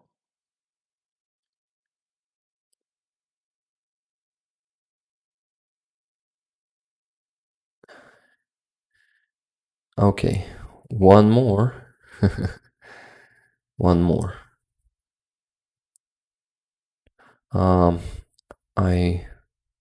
One more. Slava Ukraini. Okay, this is something amazing. Hey, Silver Earth, no problem. But I'm a flat broke. It's totally fine. A lot of people are experiencing that right now. I know that, believe me. Fortunately, at the moment, I am not broke myself. Yeah, I want to be honest with you that that promotion at work made me feel, like I'm standing on the solid ground for the first time in my life. I've never had that before, guys. This is why I consider this year the most successful ever, to be honest. And it's also thanks to you. I want to be honest with you, and that's how it is. This is why, guys. Uh, I will send some money to this fundraiser too. Let me make it 165,000. I want to be generous. Maybe not that generous because still a lot of, things are going in my life and I still need to be sure that I will be able also to donate to every fundraiser, like $3 to $5 to every fundraiser here I see in Ukraine. I do that. This is why I am donating some sums of money every day, like around $10 every day it is. Yeah. So, but right now I want to make my contribution to this fundraiser too. So to make it even, I will send even more than to make it 165,000. I will send 500 hryvnias. Yeah, it's around what, $13? Yeah, something like that. So 500 hryvnias from me. I will put the comment saying from me, від мене, in Ukrainian. I want to do it in Ukrainian because Helena prefers Ukrainian. Okie doke, so send in this 500 hryvnias.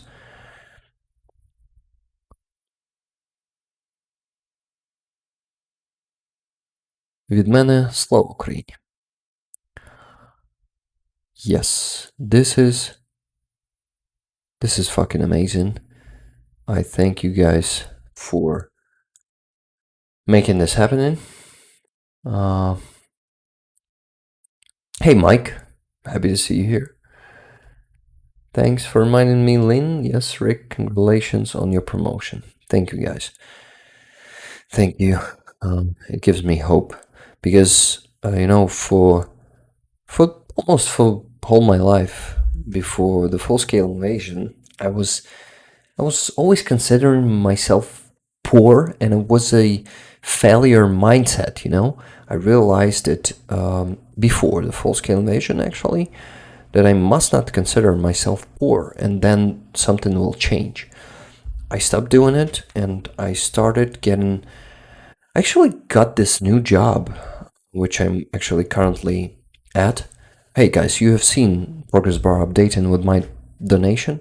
So yes, finally I'm doing the same as you are doing. So yes, guys. Hey, RC William just donated $25.19. Yes, I got it. Thank you very much, RC William. I'm gonna donate them to this fundraiser right away. Just a second.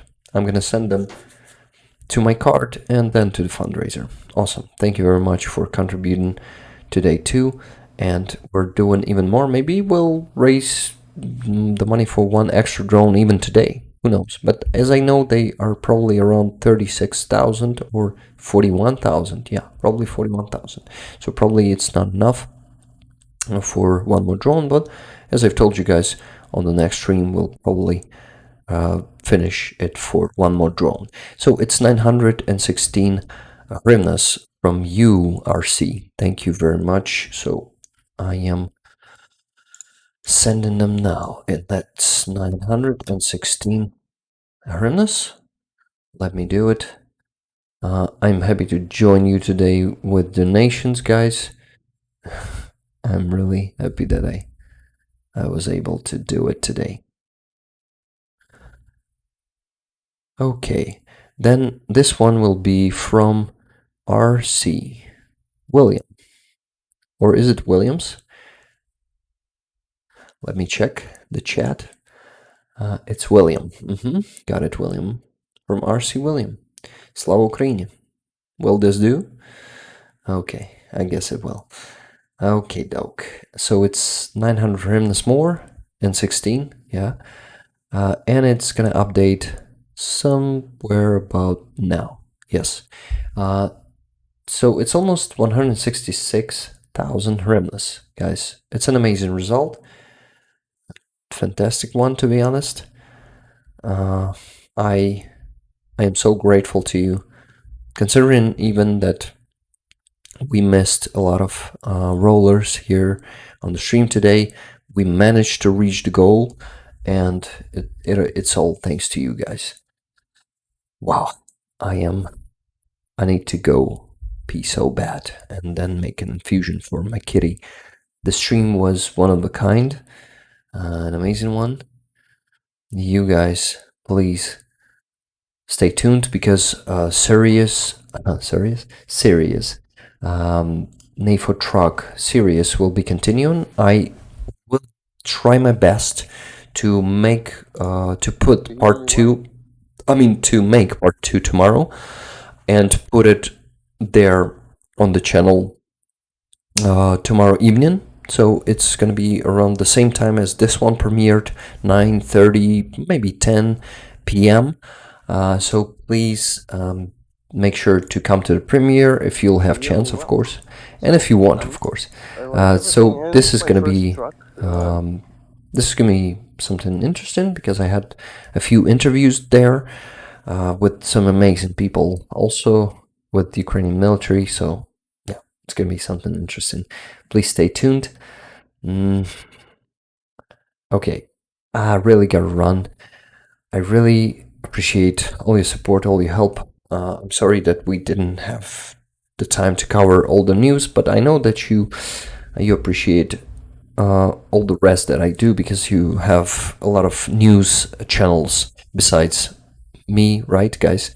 So there's always somewhere to get all these news too, and it is, I don't know, guys. It's an honor to be a leader of this community, and I really, really thank you all for being an amazing rollers. To be, what we do is something really cool, and I'm so proud of you guys and of us as a community. Thank you. Thank you for this great stream. Thank you for your activity there in the chat, for gifted memberships, for coffees, for your donations, for the words of support, for being here with me in, hard times, at good times, any times. You're amazing. Love you guys. See you next week. And Slava Ukraini. Keep sending those messages in the chat. I will read more of them. I want to press the end stream button, but somehow YouTube cuts it at some point, so I'm gonna press it only now. See you guys. Slava Ukraini.